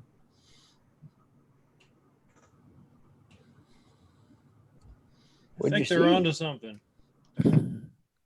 What did you see? A giant library study.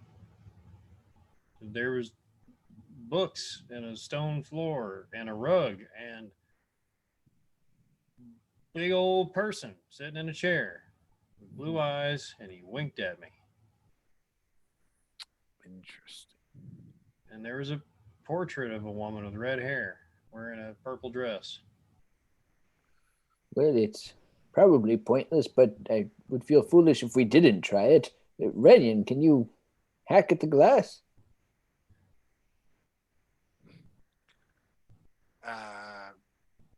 I suppose, though I would trust that those before me have tried.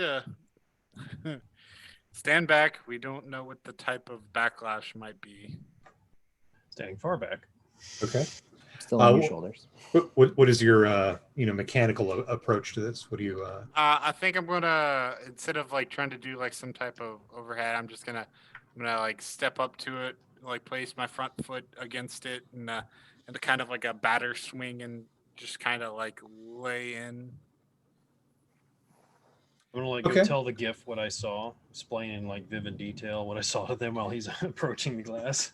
So you are enrapturing them with your words, relaying everything that you saw. And as that's happening, you wind up like Babe Ruth, and you connect with it. And when that happens, you all hear the splitting peal of thunder on glass. But in your mind, Renian, what happens is you're kind of outside of your body for a moment, and all you see around you, everything else has disappeared, and there's shadows surrounding you, and the shadows are speaking to you.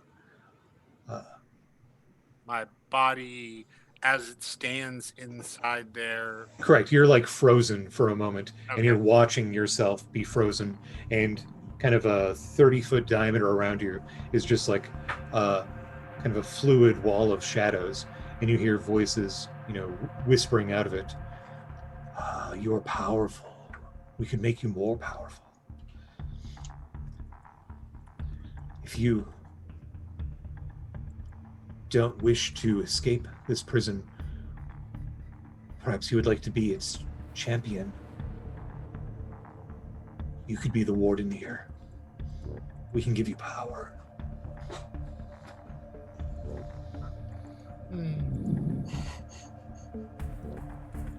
Temptation is a temptation, yes. Perhaps I'm not the one that is so easily swayed. Well, should you fall in combat, we will have this conversation again, and perhaps the situation will change your mind. Good day. And it all gets bright again, and bam, you follow through, and you feel it ringing up your arms, but the glass is unmarked.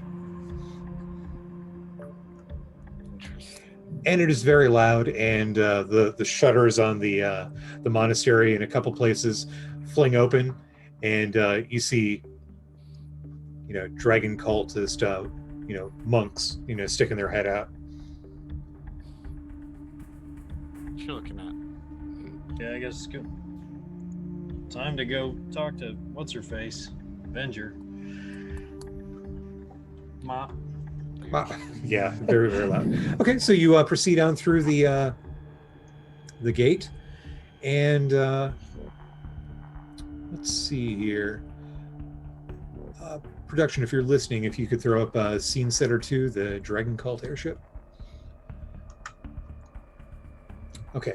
Meanwhile, the gift lead you in and consult with the guards on duty, and Vendra is out by the airship inspecting it. So you go into the monastery, head on out, and it is definitely Quentin's disguised self persona. You've seen him use this a couple times,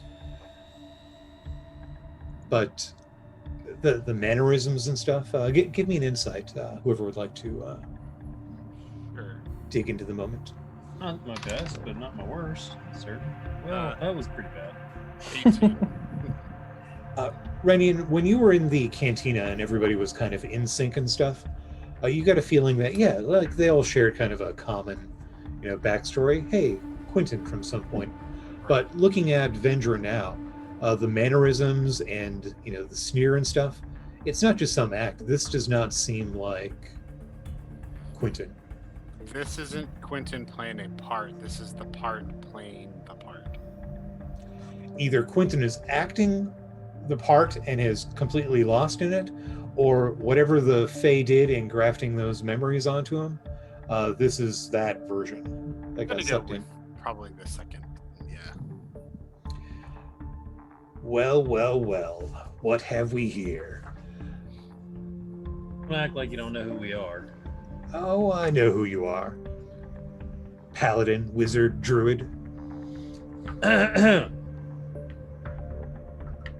Start looking for metal bits on her.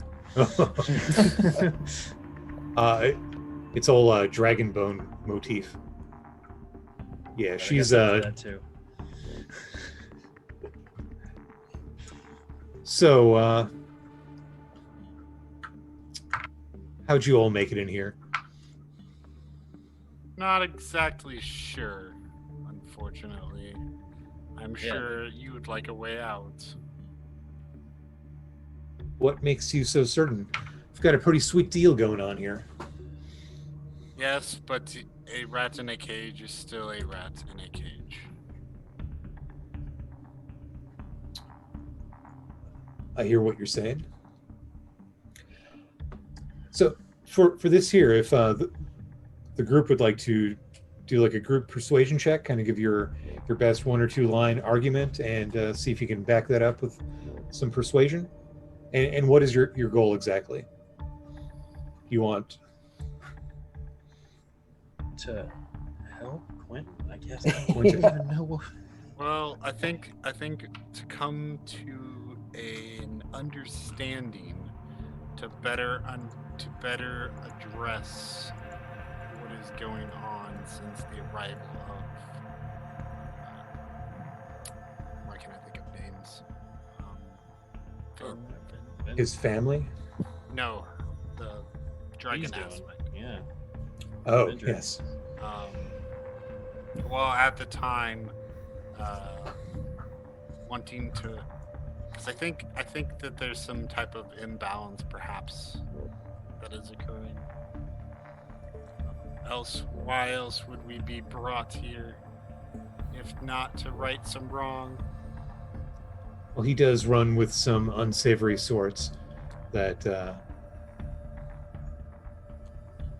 You spit. yeah, you took the word right out of my mouth. Look, sure, I would like to get out, see the rest of the world, but if I don't, well, there's always tomorrow. I'm sure more Quentins, will be on their way, but... What are you doing with them? We heard what you've been doing. Taking them out over the mountains and what? We're not saying Torturing that them? what is being done is wrong, perhaps. Well, hang on. I might be. She's feigning aghast, like, torture? No. That's not me. Look, I'm simply a delivery person. Point A to point B, back to point A. You deliver them to whom? To Minzo Baranzan, on the other side of the Dragon Mountains. To what end? The real Minzo Baranzan? Obviously not. Come on, man. Look, I don't think so. Not sure. All I know is all the other Quentins are pissed themselves when this guy shows up. His name's Vorn Rissin. He is this heartless drow that would sooner kill you than have to deal with you. And I've seen him kill a number of the Quentins in here, but it was shortly after I showed up that I got pressed into service. Anyone new that shows up, bring them to Minzo Baranzan. And what threat does this entity have over you to make you acquiesce so easily? The threat of non-existence. How did this fellow get in here?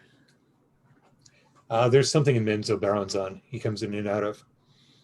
Is the best I can tell. Haven't been able to get closer. So you think you're telling me he's actually coming out of Minzo Baranzan? Well, I mean, I'm not actually in some dragon monastery. This is a place that I grew up in like 100 years ago. And then I died at some point and ended up in Quentin's head. I don't know. I don't think it's the real Minzo Baranzan. Normally you can't take an airship to the Underdark. But that's what it looks like. And that's what the Quentins all say when they see it every single time. Oh, Minzo Baranzan. Like clockwork. And the Quentins seem to recognize this Vorn? Oh, yeah. The last one said it was his brother. Ooh. His brother. That might fit, yes. Not his sister. His brother. No, a couple Quentins ago, he was blathering on about his sister. Said he killed his sister or something. Yeah, that didn't stick, apparently. I don't know. I just take him there. But, yeah, I don't mess around with Vorberson. Look, maybe I'm just a dream in some guy's head, but until... You are, yeah. I would say less of a dream, more of a memory, but yes. Hey, but whatever I am, I exist, and I want to continue existing. So if I can just go about my business, look, I'll drop you guys off in Minzo Baranzan, if that's what you want. If you'll just stay out of my hair. Yeah, I mean, it sounds like to help Quentin, we need to take care of this threat. His brother? Hey, Bo, what was the name of his sword thingy that he's all fascinated with these days? A Hexblade? Did it have a name, or is that it? I don't think. He's never said the actual name. He's always referred to it as the Hexblade. Okay. All right. I could have sworn you mentioned it once. I think you did, but it was probably under. Yeah, your I think you did like when we were in a Quentin's fight, breath. in the middle of a fight. Well, But Josh doesn't remember what he would have called it, so I apologize. No worries.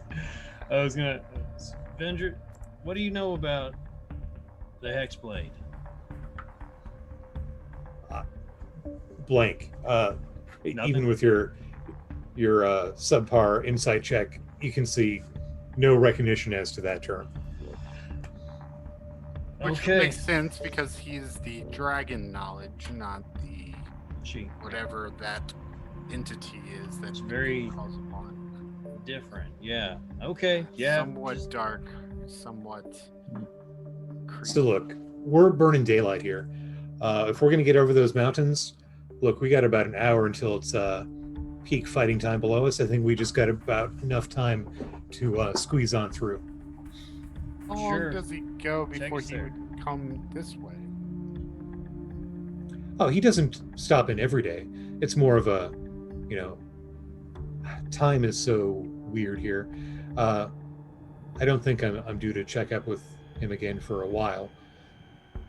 Is there a whole army over there in Menzo? It's actually pretty empty. Look, I'm not. Let's go. I don't know what Quentin's deal is, but you'll see when you get there. Trust me. Okay. All right. We get So to we've ride got- the airship. Yay, airship montage. Okay, so this trusty vessel, you get to see the fire, or correction, the dragon cultists, work it. It's got like a bound fire elemental, powering its little propeller on the back, and it makes decent speed. It's got a big harpoon gun and a ballista kind of on the fore and the aft. But when in passing they mentioned dragons and stuff, and the mountains, apparently there are some vivid memories bouncing around inside her head, because basically you're seeing a bit of a dragon war going on.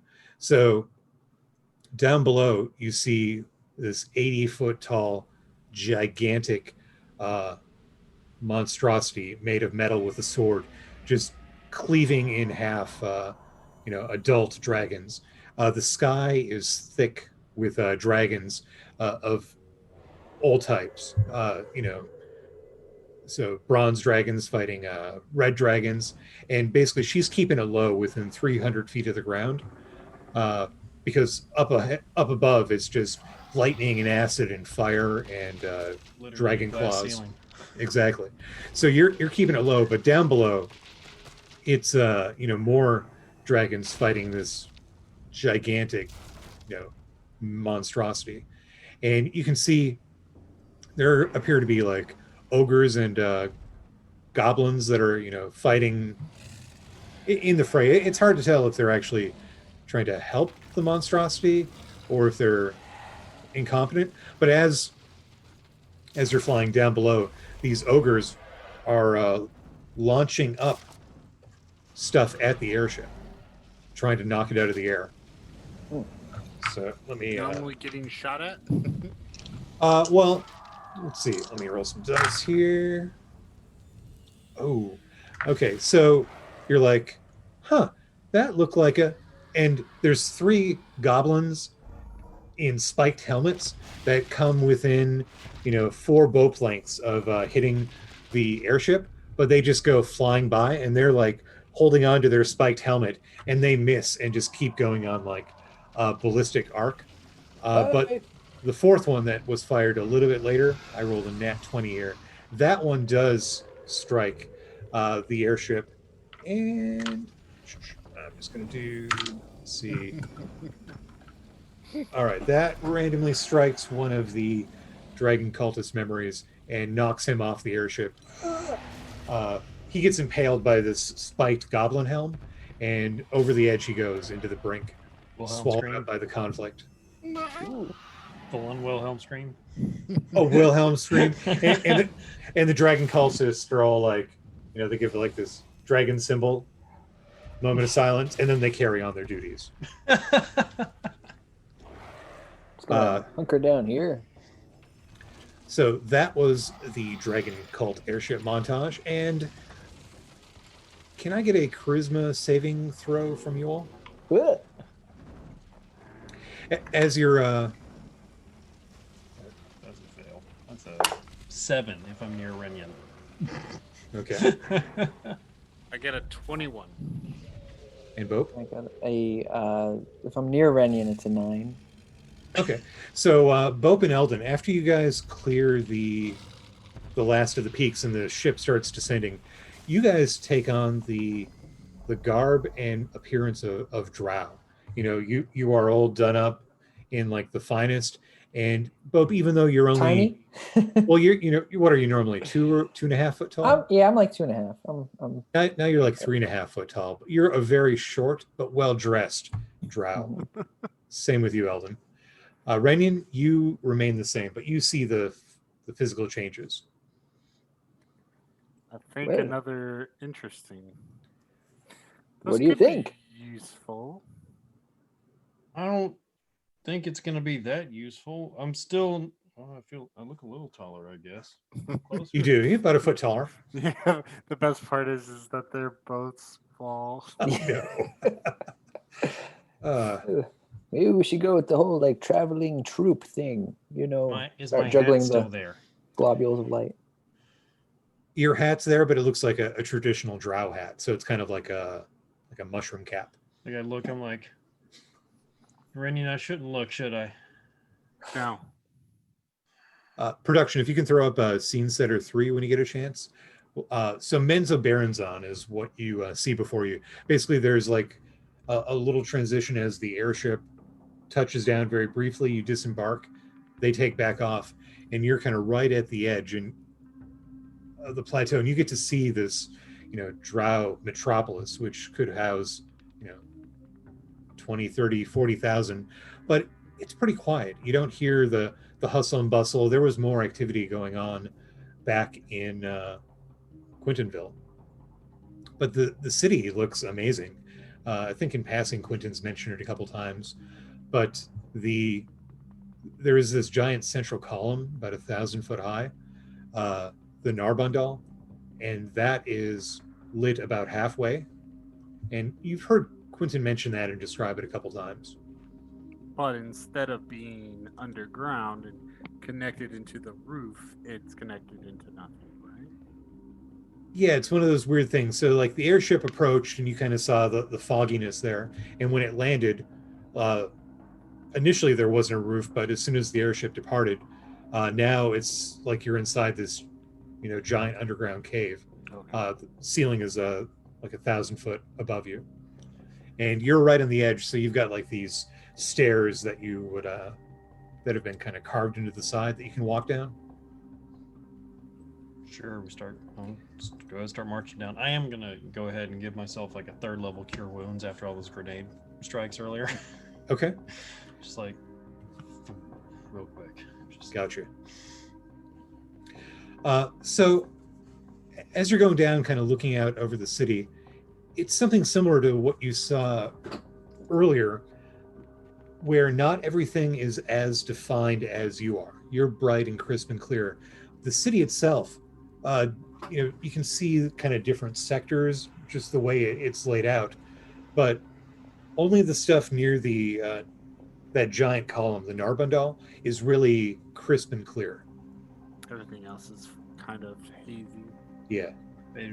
Yeah, well, it's the only clear thing here. I guess that's where we head. Oh, it's easy to tell. At least this is yet another part of the mental plane. Yep.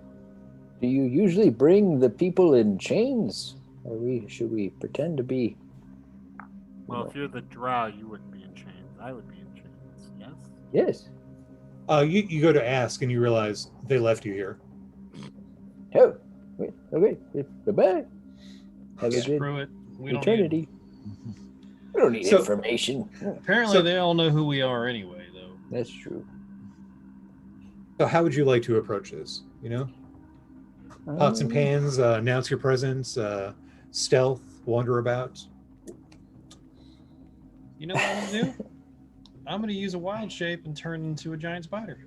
Hey, Ooh, very in appropriate. a while. It Nice. has. It's like what? I'm just gonna look at you and go, well, win in Menzo Baronzon, and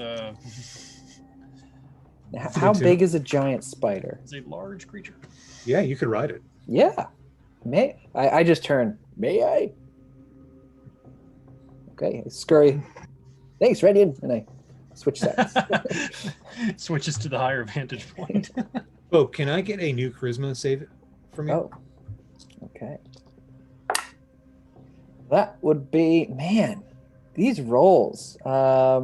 Since I left Renian's sight, it's only an 8. So, Renian, what you're seeing now is one of these things that's like spider on the bottom and drow on the top. Rider. Yeah. That's what Pope Eldon appear as. I mean, at least I saw it happen, so I'm not freaked out that bad. But So, it's so it looks like we're merged? Yeah. Okay, so I have 8 legs. I'm like a, what do they call those? Like, no, Striders, I think, yeah. okay. you don't have 8 legs. You have 2. Like, you know what's going on, like the whole illusion, but There's you... a spider here, and then you're a dude. You're a centaur, but as a spider. Right. Yeah. Yeah. How the drow do it, you know? Everything's creepy. Yeah. Fantastic. Okay, so just kind of going down the street, and as you're working your way through, there's kind of like little shops and stuff, glass windows, but everything's written in Undercommon. You guys don't speak Undercommon? Not a bit. Okay, and nobody's talking right now. So, but there's none of those people kind of filling the roles and stuff. But as you pass by the glass windows and look inside, you do see like little scenes playing out. The young drow that you saw back at the cantina, you see him inside one of the shops buying a little couple pieces of some weird drow candy and giving it to another girl drow that he's with. I think that they were bringing the Quentins here to fill out the population. Do we see any more recent looking Quentins, or just No, they seem very like almost spectral, more like not completely there. Yeah. What's your passive perceptions? I don't have it up in front of me. 18. Less than that. Okay. Well, I rolled incredibly badly here. Up overhead, you catch a giant spherical shape with a bunch of protrusions off of it. Beholder. You've heard Quentin tell this story multiple times of the beholder that wandered into the Narbon Dellen sector and the fight that ensued, the drow patrols. Oh, yeah. And as you start thinking about that memory, it starts becoming more and more real around you. You see it playing out. The drow patrols come out and start yelling at her to leave, and maybe it's a misunderstanding, but it starts letting go with its rays, and there's all these spectral dream things getting disintegrated, and you just watch it happen.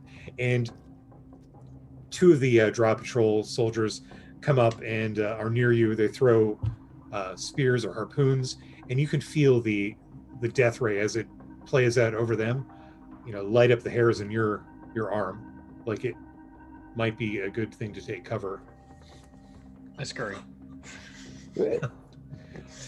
As fast as your 8 legs can carry you. Oh yeah. Quickly behind.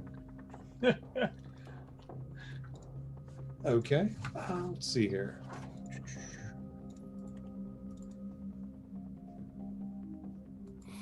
Okay, and yeah, the what you do here is, as you move away from the drow battling the beholder, you get closer to what you think is probably an arena, given you've seen a number of them in various cities, small and large, and you can hear kind of the chanting of battle, the crowds, calling for blood and stuff as you get closer. And nobody's at the gates. The Coliseum doors are wide open. You can roll right up in it if you want. I mean, I'm already But- disguised as a drow. It's still pretty crisp. It's not fading yet. The memories here seem to be more intense. It is definitely clearer than anything you've seen previous. When you see some of the Undercommon and Drow markings, you're not seeing any of the hodgepodge of Emerald Enclave and other symbols padded in to fill it out. Fill in the gaps. Yeah. It definitely seems like the genuine stuff here. I mean, is this? Do you think this is where he takes him to the Coliseum? I can't talk. Probably. You can talk. I mean, it's not actually. It's it's seeming. It's not breaking it. No, but I'm a giant spider. Oh, you're right. You're right. I Well, that is a tough cocoon to deal with. I mean, I think the best path is forward. I don't think this is quite perhaps where would we need to go quite yet. Perhaps yet another distraction similar to the Beholder attack. You hear screams from inside that sound like Quentin. I slap Spider Eldon. You've heard the sound. Spider Eldon's big spider butt. Yeah. Yeah. You've heard the sound that Quentin makes when he's screaming in pain, when a giant crayfish, chomps him, or when a giant crab clamps him. So, yeah, that's Quentin's scream. That's Quentin's scream. Into the. There's no time, Rayan. I'll scurry there. All right, you scurry on in, and we won't use it quite yet, but production, when you get a chance, if you could throw up Combat Map 3, the arena. So when you go inside, it's surrounding the arena floor itself. You've got the stands, they go, 20, 30 rows up. And downstairs, kind of on the arena floor, you've got one of those trap doors that is open where, people could pop up on out. And there's a Quentin body on the ground right there. Anything else that I can see in here? Like the cause of the scream instead of the source? No, you do not. Well, I can wall climb. I could just walk on down there. Scurry over to his body. Where are you at, Renyon? You said we came in. I lost the page. Which direction we You said we came in on the floor, or we came up on one of the where the stand in the stands. I will say at the very north part of the map. So, but on the floor. Yeah, kind of floor level. Okay. Oh, okay. Through one of the lesser used gates, essentially. You know how they'd pop open and the gladiators would come out. Sure, Right. sure. I will move in, looking upwards just in case the Beholder comes across, or if anything else. Trusting Eldon to cover the front for now. And about 20 feet in is Quentin's body on the ground. Okay. I'll approach that. As he approaches, I'll hop off and just go to the body and try to, shake, assess. Is he alive? Is he breathing? He is alive, yes, but he is unconscious. Okay. He's alive! Do you have any magics that would rouse him, or a medicinal ability to help him out? Quentin does. Can I search his body for a healing pack, or what are they called? Sure, yeah. Let me Healer's kit. Healer's kit? Yeah. I have seen him use it. He does. He does have his trusty healer's kit on his little backside kit. You wheel it around, and sure enough, His fanny pack. his fanny pack. He does have Exactly. a fanny pack. Yeah, so you get it out, and you stabilize him. And can you give me a medicine check? You sure can. All right. All Yeah, right, well- what is medicine? It's Yeah. wisdom based. Good luck. Yeah. Oh, I rolled well, so that's 18. 18? Okay.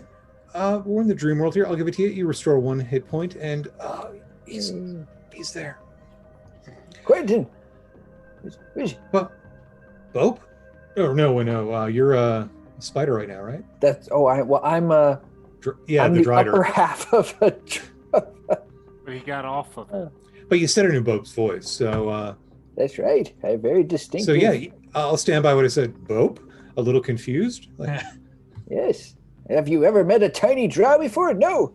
We've got to get. How did you get here? So many questions. Where is? I forget his name. Your brother. Your brother. Yes. Where's your brother? Who is that? a brother? Vornwerson? I Yes. haven't seen him in ages. Why are we in... Is this the Menzo Baronson arena? It is. What is about to fight us? I don't know. I've been to many fights here with my sister and brother back in the day. Look, I remember waking up and then somebody hit me over the head, and was that an airship? Like, and he's verbally trying to piece this all together, just calling out pieces of stuff that he remembers. Have you ever been to Drellin's Ferry? Yes, I have. Look, and he goes through and recites everything up until last night. Oh, okay. All right. So yeah, you're with us. Okay. We need to get out of here. This is kind of like hell, I think. Not so good. Like hell. I'm gonna like lean over again, like. This is not really Menzo Barazan. This is a conjuration of your mind, I think. All right, he stands up and tries to get onto your back. And you're nearby, Runyon? Yep. Okay. So, in the center of the arena, there is a little plinth on the ground that starts glowing with a white light. And on the map, you can see that there's kind of a stone ringing at every 10 feet or so. All of those start glowing with like a crystal light, kind of like a quartz, and an arcane sigil forms in the center of it, and you see that there's a drow appears there. It looks like the description that was given. Oh, that's my brother. This is not good. And in Undercommon, there's a shouting, but you know what it. Quentin. Get the gist. Yeah.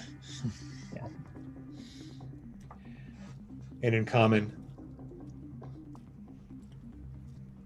Renyon, Bope, Eldon, the Velkyn Weave. Although we're missing Doliris. And he gives a little whistle on this little glass flute, and two skeletons step out of the portal behind him and kind of flank him, and he puts it back into his pocket. I think you have us at a somewhat of a disadvantage. You know us, but outside of our one compatriot, we do not know you. We've been watching, and we're wondering what Quentin has been up to. Quite the active imagination he has. Quite the interesting allies he's found himself with. Now the question is, are you friend or foe, and will you hinder us taking him back to the family? It depends. How do we get out of here? Where's the door? I'm standing in it. Oh, fantastic. Let's go, guys. Are you moving closer? Well, I am waiting for someone else to move closer. Seeing as how you have the door, then you know what this is. I do. Look, the cat's out. The Tressem's out of the bag. You're in a dream catcher. My little Yes. brother, every night he goes to sleep and we steal his dreams. And every now and then we come in and sift through what there is and take it. Make sure he's not up to anything too naughty. But who's watching your catcher? I'm here now, am I? Yeah, but I don't think you're the one. Maybe this would interest. We work with a large assortment of entities across many realms, but we're not the villain in this story. We are the people keeping the world from crashing down upon itself. And my dear brother was too, until he decided to part ways in a hostile manner. Everyone is the hero in their own story, and no one is the villain. Well, let's see if you have what it takes to get out of here on your own. And he takes a step back, disappearing through the portal, and the two skeletons, instead of short swords, they have hammers, and they strike them on the ground. No. And the crystal shards ringing it all kind of explode. And in your head, you'll get just this cascade of memories. It looks like maybe memories were just destroyed here, and they kind of rush over you. You see, conflicting scenes of Quentin being his parents dying and being an orphan on the streets of Menzoberranzan when he first met his sister and brother, who they protected each other growing up on the streets. And it's just kind of a haphazard history of Quentin rushes over you, and it's silent in here. Once the ringing stops, you don't hear the din in the city or any roaring crowd. It's just broken crystal shards all over the large central spot in the ring, in the arena. What? Was that our only way out of here? You can go. You can see what's left of it. I mean, are Yeah. the skeletons just standing there? I mean, Yes, they're just standing there. Yeah, I'm gonna come forward and get ready to All right, let's pounce do on them initiative. if I need to. One way or another. One way. Okay. What a wasted nat 20. nice.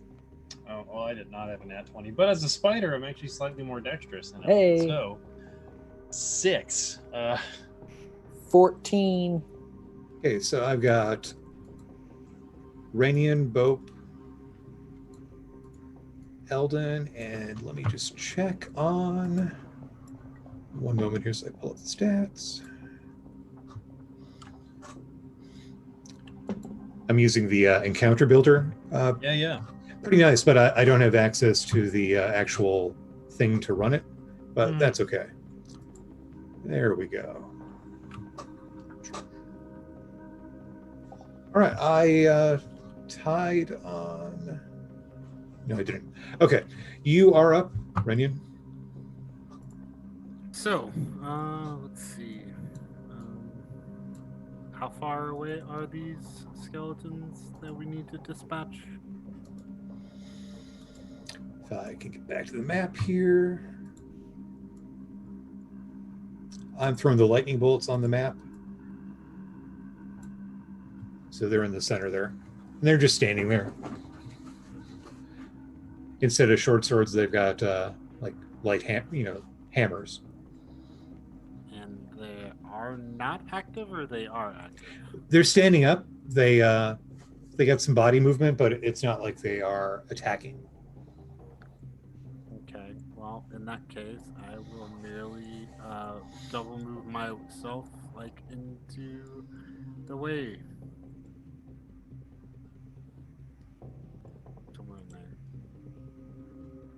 Okay, so that's where you're at. Bope, you're up. Actually, yeah, I'm exactly there. All right, I will also rush forward. Less concerned about the skeletons and more concerned about how the heck we're going to get out of here. Are you dismounting your spider compatriot? I had gotten off to check Quentin, so That's right. Fortunately, already down. So that's 25, and I'll use my action to dash another 25.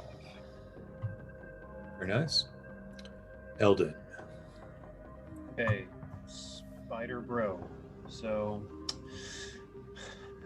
I'm large right now, and I have 30-foot movement instead of 25. Yeah.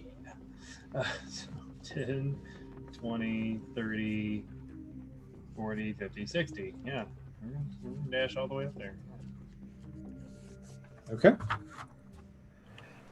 And bottom of the turn then. So all of these crystal shards start kind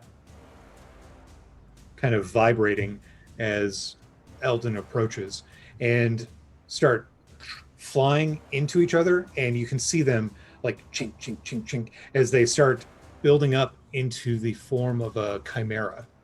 But it appears to be like two-dimensional, made out of these crystal shards. So as it's putting itself together, it looks at you from like the fin angle, and it kind of disappears, but then it turns and you see it roars, and the dragon head and line and the little goat. The goat looks like one of your goats. Yikes. Yeah. And where is that at? That is being dropped on the map and is right in front of Eldon. Okay, so... Oh, hey, look at that. I think all three of you were within 15 feet, right? No. I am No? not. What- Yeah, what's the scale we're looking at here? Oh, so Okay.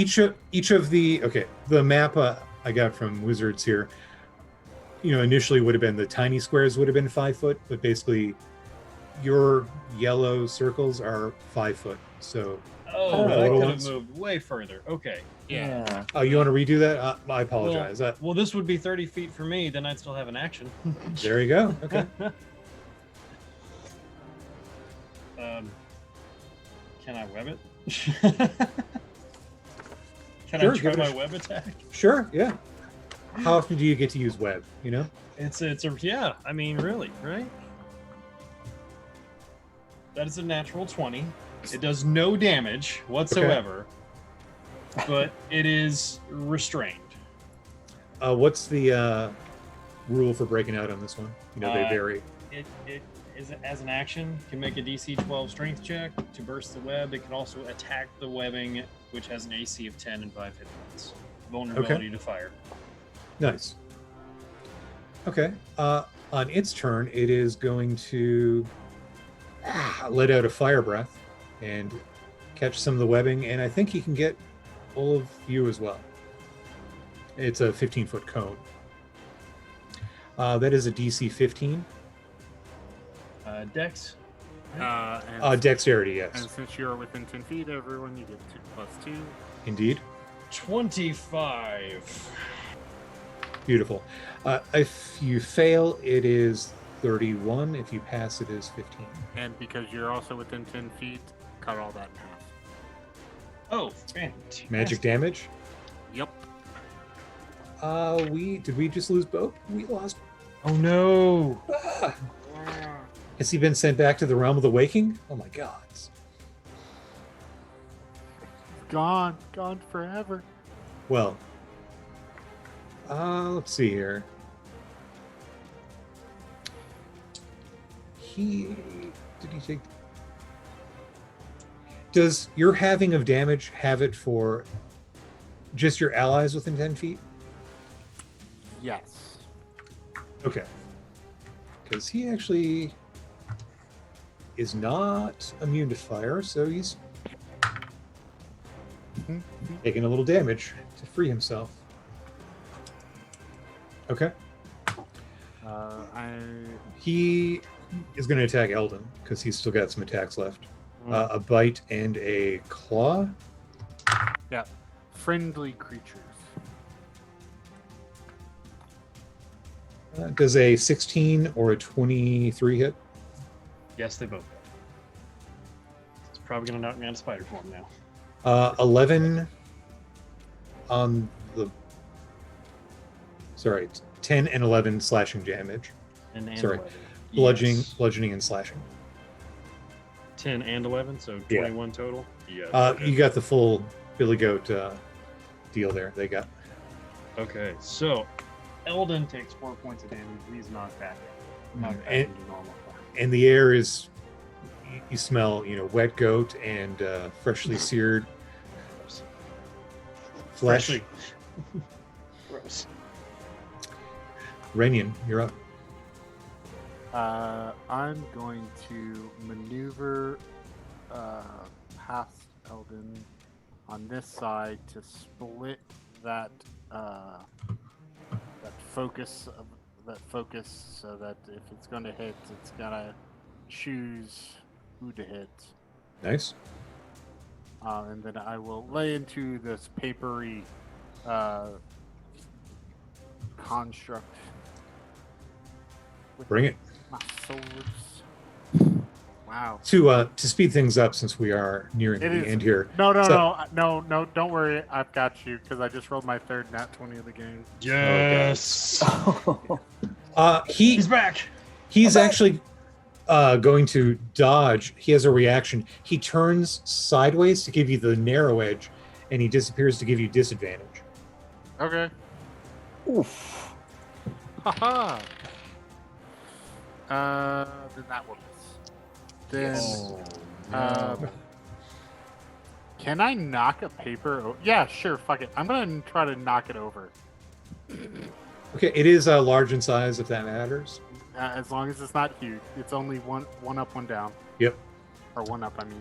So, contested strength agility, or strength athletics, or acrobatics dexterity?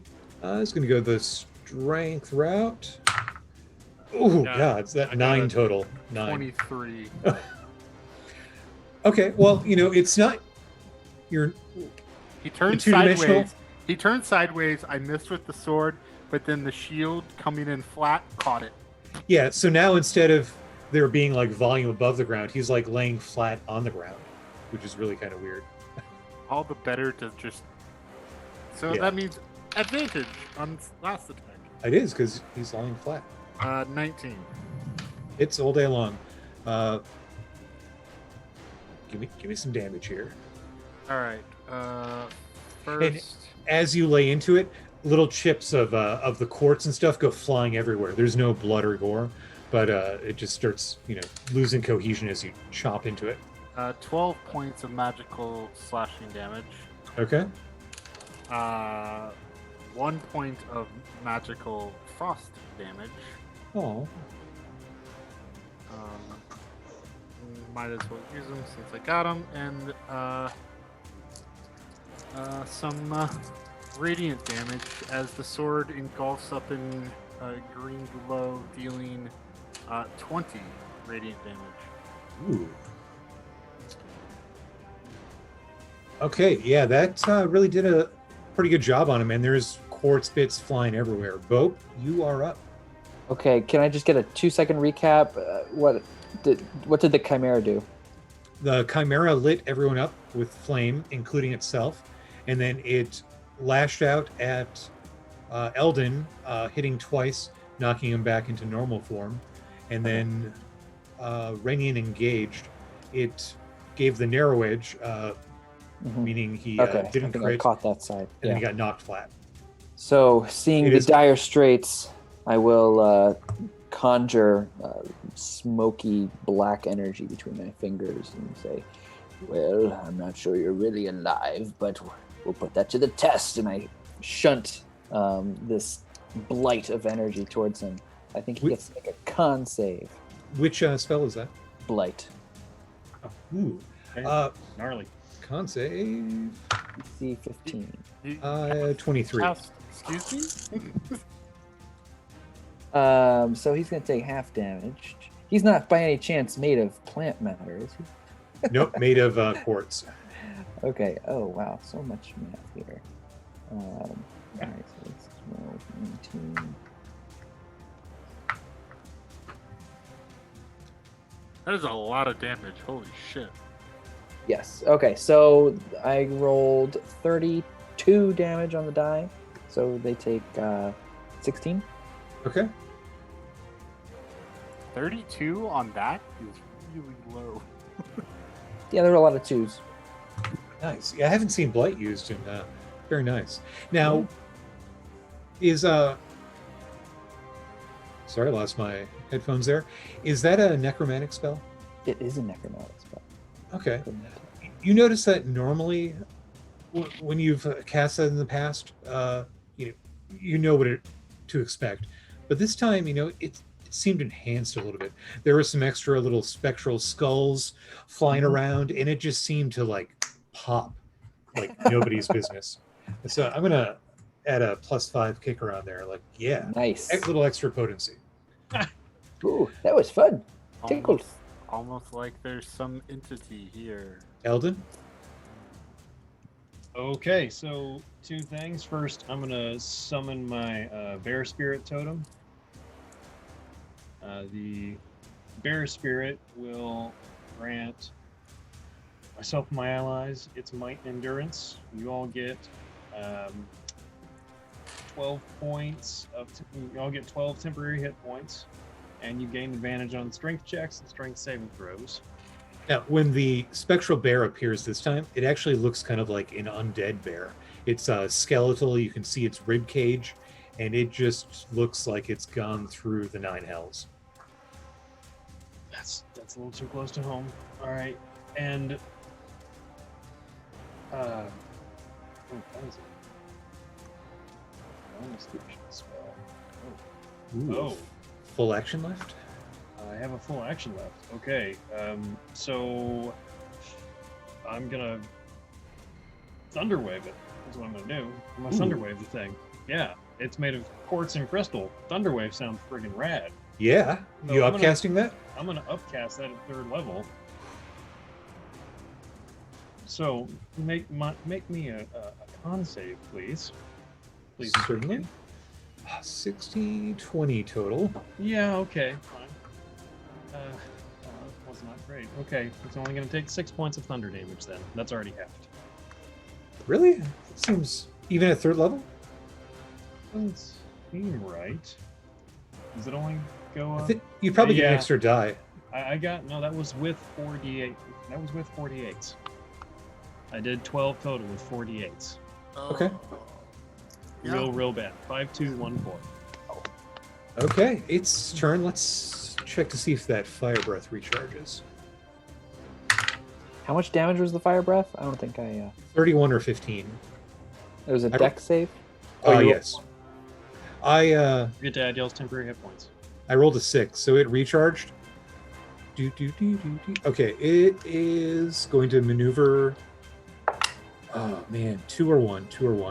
It's going after the 2. It's fire breathing Bope and Eldon. Bring it on! DC 15 dex save. Eldon gets bonus. Ready. Go big or go. All right. Oh, it doesn't Roll help. the I rolled a 15. 1 again. I'm either rolling 1s or 20s tonight, folks. That's it. Well, all I got. at least you take half of that damage. At least. So you're gonna take whatever Pope takes. So 31 or 15. All right, 15. Well, thank God for the temporary hit points. All Eldon, right. you're still up. He's attacking you with the other 2. Does a 13 hit? No. Okay, 23 though for Yeah. 10 damage. Bludgeoning as the goat horns you. You still up? Still up. Ah, it's so sad. Renian, your deal. After seeing the Chimera lay into his buddies, he's like, wrong choice. And he will first light his blade up with crackling thunder. So not only is it frosty, it is now also frosty thunder. And A then- rainbow pain stick. Nice. and then he makes his first attack That was a 13 hit. No, 14 AC. He will go to knock it down again. That's right. I didn't say it, but at some point he would have stood up since he's not moving. I got a... He will reaction to give you disadvantage on the attack. It's not an attack. Oh, well, then he won't. This, so I have a 18, or yeah, an 18 on my contested roll. Remember, you have advantage because of the bear spirit. Renyan. Yeah, he failed. Or you knock him down. Boom, down he goes. Nice. And then does hit this time with a 23. Okay. So he'll do. Minion lays in first, dealing the 11 magical slashing damage, the Nice. 4 frost damage. Thunder fills the air for an extra 5 You thunder feel the damage. electricity out there. Everyone's hair is a little bit on end. And then once more calls upon the patron to deal another 13 radiant damage. Nice. Nice. Beats. He is like a hit away from being destroyed. Bo, can you finish him? Yes, I will upcast a 3rd level Scorching Ray, Scorching Acorns. One hit should do it. AC 14. Okay, that He will do disadvantage on one of them as he flips to the side. Okay. On the first one. Okay. That one is missing. He's That prone one. on the ground. I don't think he can. He's weirdly two-dimensional. He like realigns. Like the image is still flat, but he like rotates, so now it's like a line. Okay. Dreamscape. Well, That's all that's you're a good point. If he's prone on the ground, then I have disadvantage anyway. So I'm just going to reroll. So that is a 12. That is a natural 1 and a natural 20. The 20 does it because it's a 14 No, AC. at disadvantage. Oh. That is a no. Whew. Last one. Come on. Okay. That is a 14. You said That will do it. Yeah. Jeez. So you proceed to melt the quartz. But Knock him deuce. when I knock things on the ground, just step up next to Very, Is very that good how job. it works? it. You can't have disadvantage if you're adjacent. So it loses all cohesion, and the quartz will kind of vibrate for a moment and then drop to the ground. And it's quiet for about 6 seconds, and then they all start going to the center of that area, like one crystal at a time, flying in there. You hear ching, ching, ching, ching, and it forms up into like a kind of a 5 foot, 6 foot cylinder that starts glowing with that same portal light that he had stepped through earlier.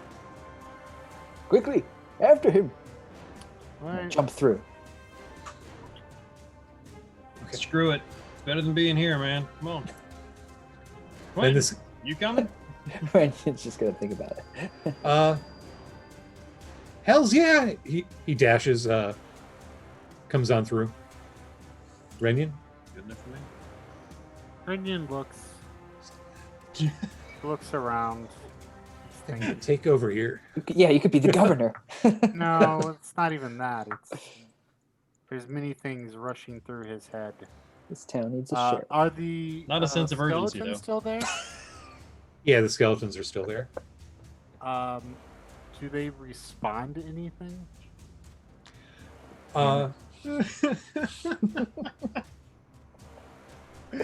No, well, I mean, if you get near them, they kind of look at you with their socketless eyes. So they acknowledge that you're there, but they're not attacking you. Hit this when I leave. They nod their heads. If you don't, I come back. Someday. But I'll come back. And I'll leave. Persuasion! I got a 19. Well, they have their orders via the spells, so it doesn't. Yeah. All right, you jump on through. Everyone wakes back up with the worst headache in the world. But I don't know that. Vroth Keep there. You remember everything. And Quentin has pulled off the cap and is like stomping on it. I feel so dirty. Yeah. I don't engage any of them. Where's Mr. Peppers? Where is he? He's right there. He's on you, all warm. He got into your pocket. He's nibbling on some carrots. Snuggle him for a little bit. Quentin? Rainian, he says kind of raggedly. Don't wear that hat again. No, not wearing that hat again. But we have something bigger now. He starts going through his pack and he gets out a little lead snuff box and rolls the hat up and sticks it into that. I feel so betrayed. Someone has copies of every persona in your head. You might want to create some new ones. Yeah, I think that could definitely be time to do that. So now in the story is the time when we wrap things up. As far as story awards, I think it would be appropriate, the 5 downtime is normal. But if you all had a story award of I've been inside Quentin's head. So a one-time use, you get advantage on an insight check against Quentin. Nice. You can call him on his Varying degrees of bullshit. Yes. So this is the end of the show here. Good time to stop for the night. So Tom, I think you've got some info on the goals upkeep. Yes. So your subs show that your support and that you want the Games Tavern to upgrade the productions and make better shows for you. So don't forget to cheer your favorite characters when they do something awesome, like turn into a spider. Your bits and cheers means you love what the characters are doing, such as leading your friends into a hellscape in your head, and show that you love your friends for that support. Corey. And please go visit overheadgames.com and check out their fantasy avatar generator. And really quick, the winner of the giveaway tonight is Dirt Track Chick. Hey! Congratulations. Yay. Our tech goblins, you know who it is. We'll reach out to you through a Twitch message to get the information to send those codes, the pack, whatever you need to claim your prize to you. As always, we like to thank Harpergina Veritas 23 for their Patreon support.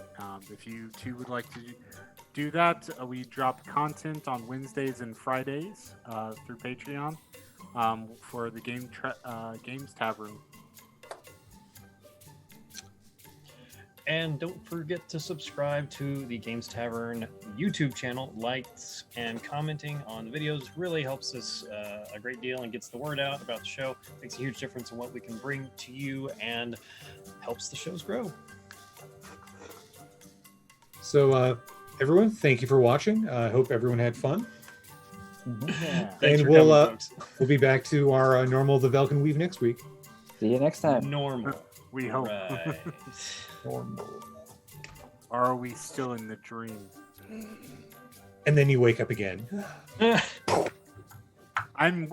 Does my ring keep spinning? Bope, it's not Mr. Peppers, it's Hell Pepper. Hell Pepper. It's a true nightmare. True nightmare. Good night, folks. Good night. Someday.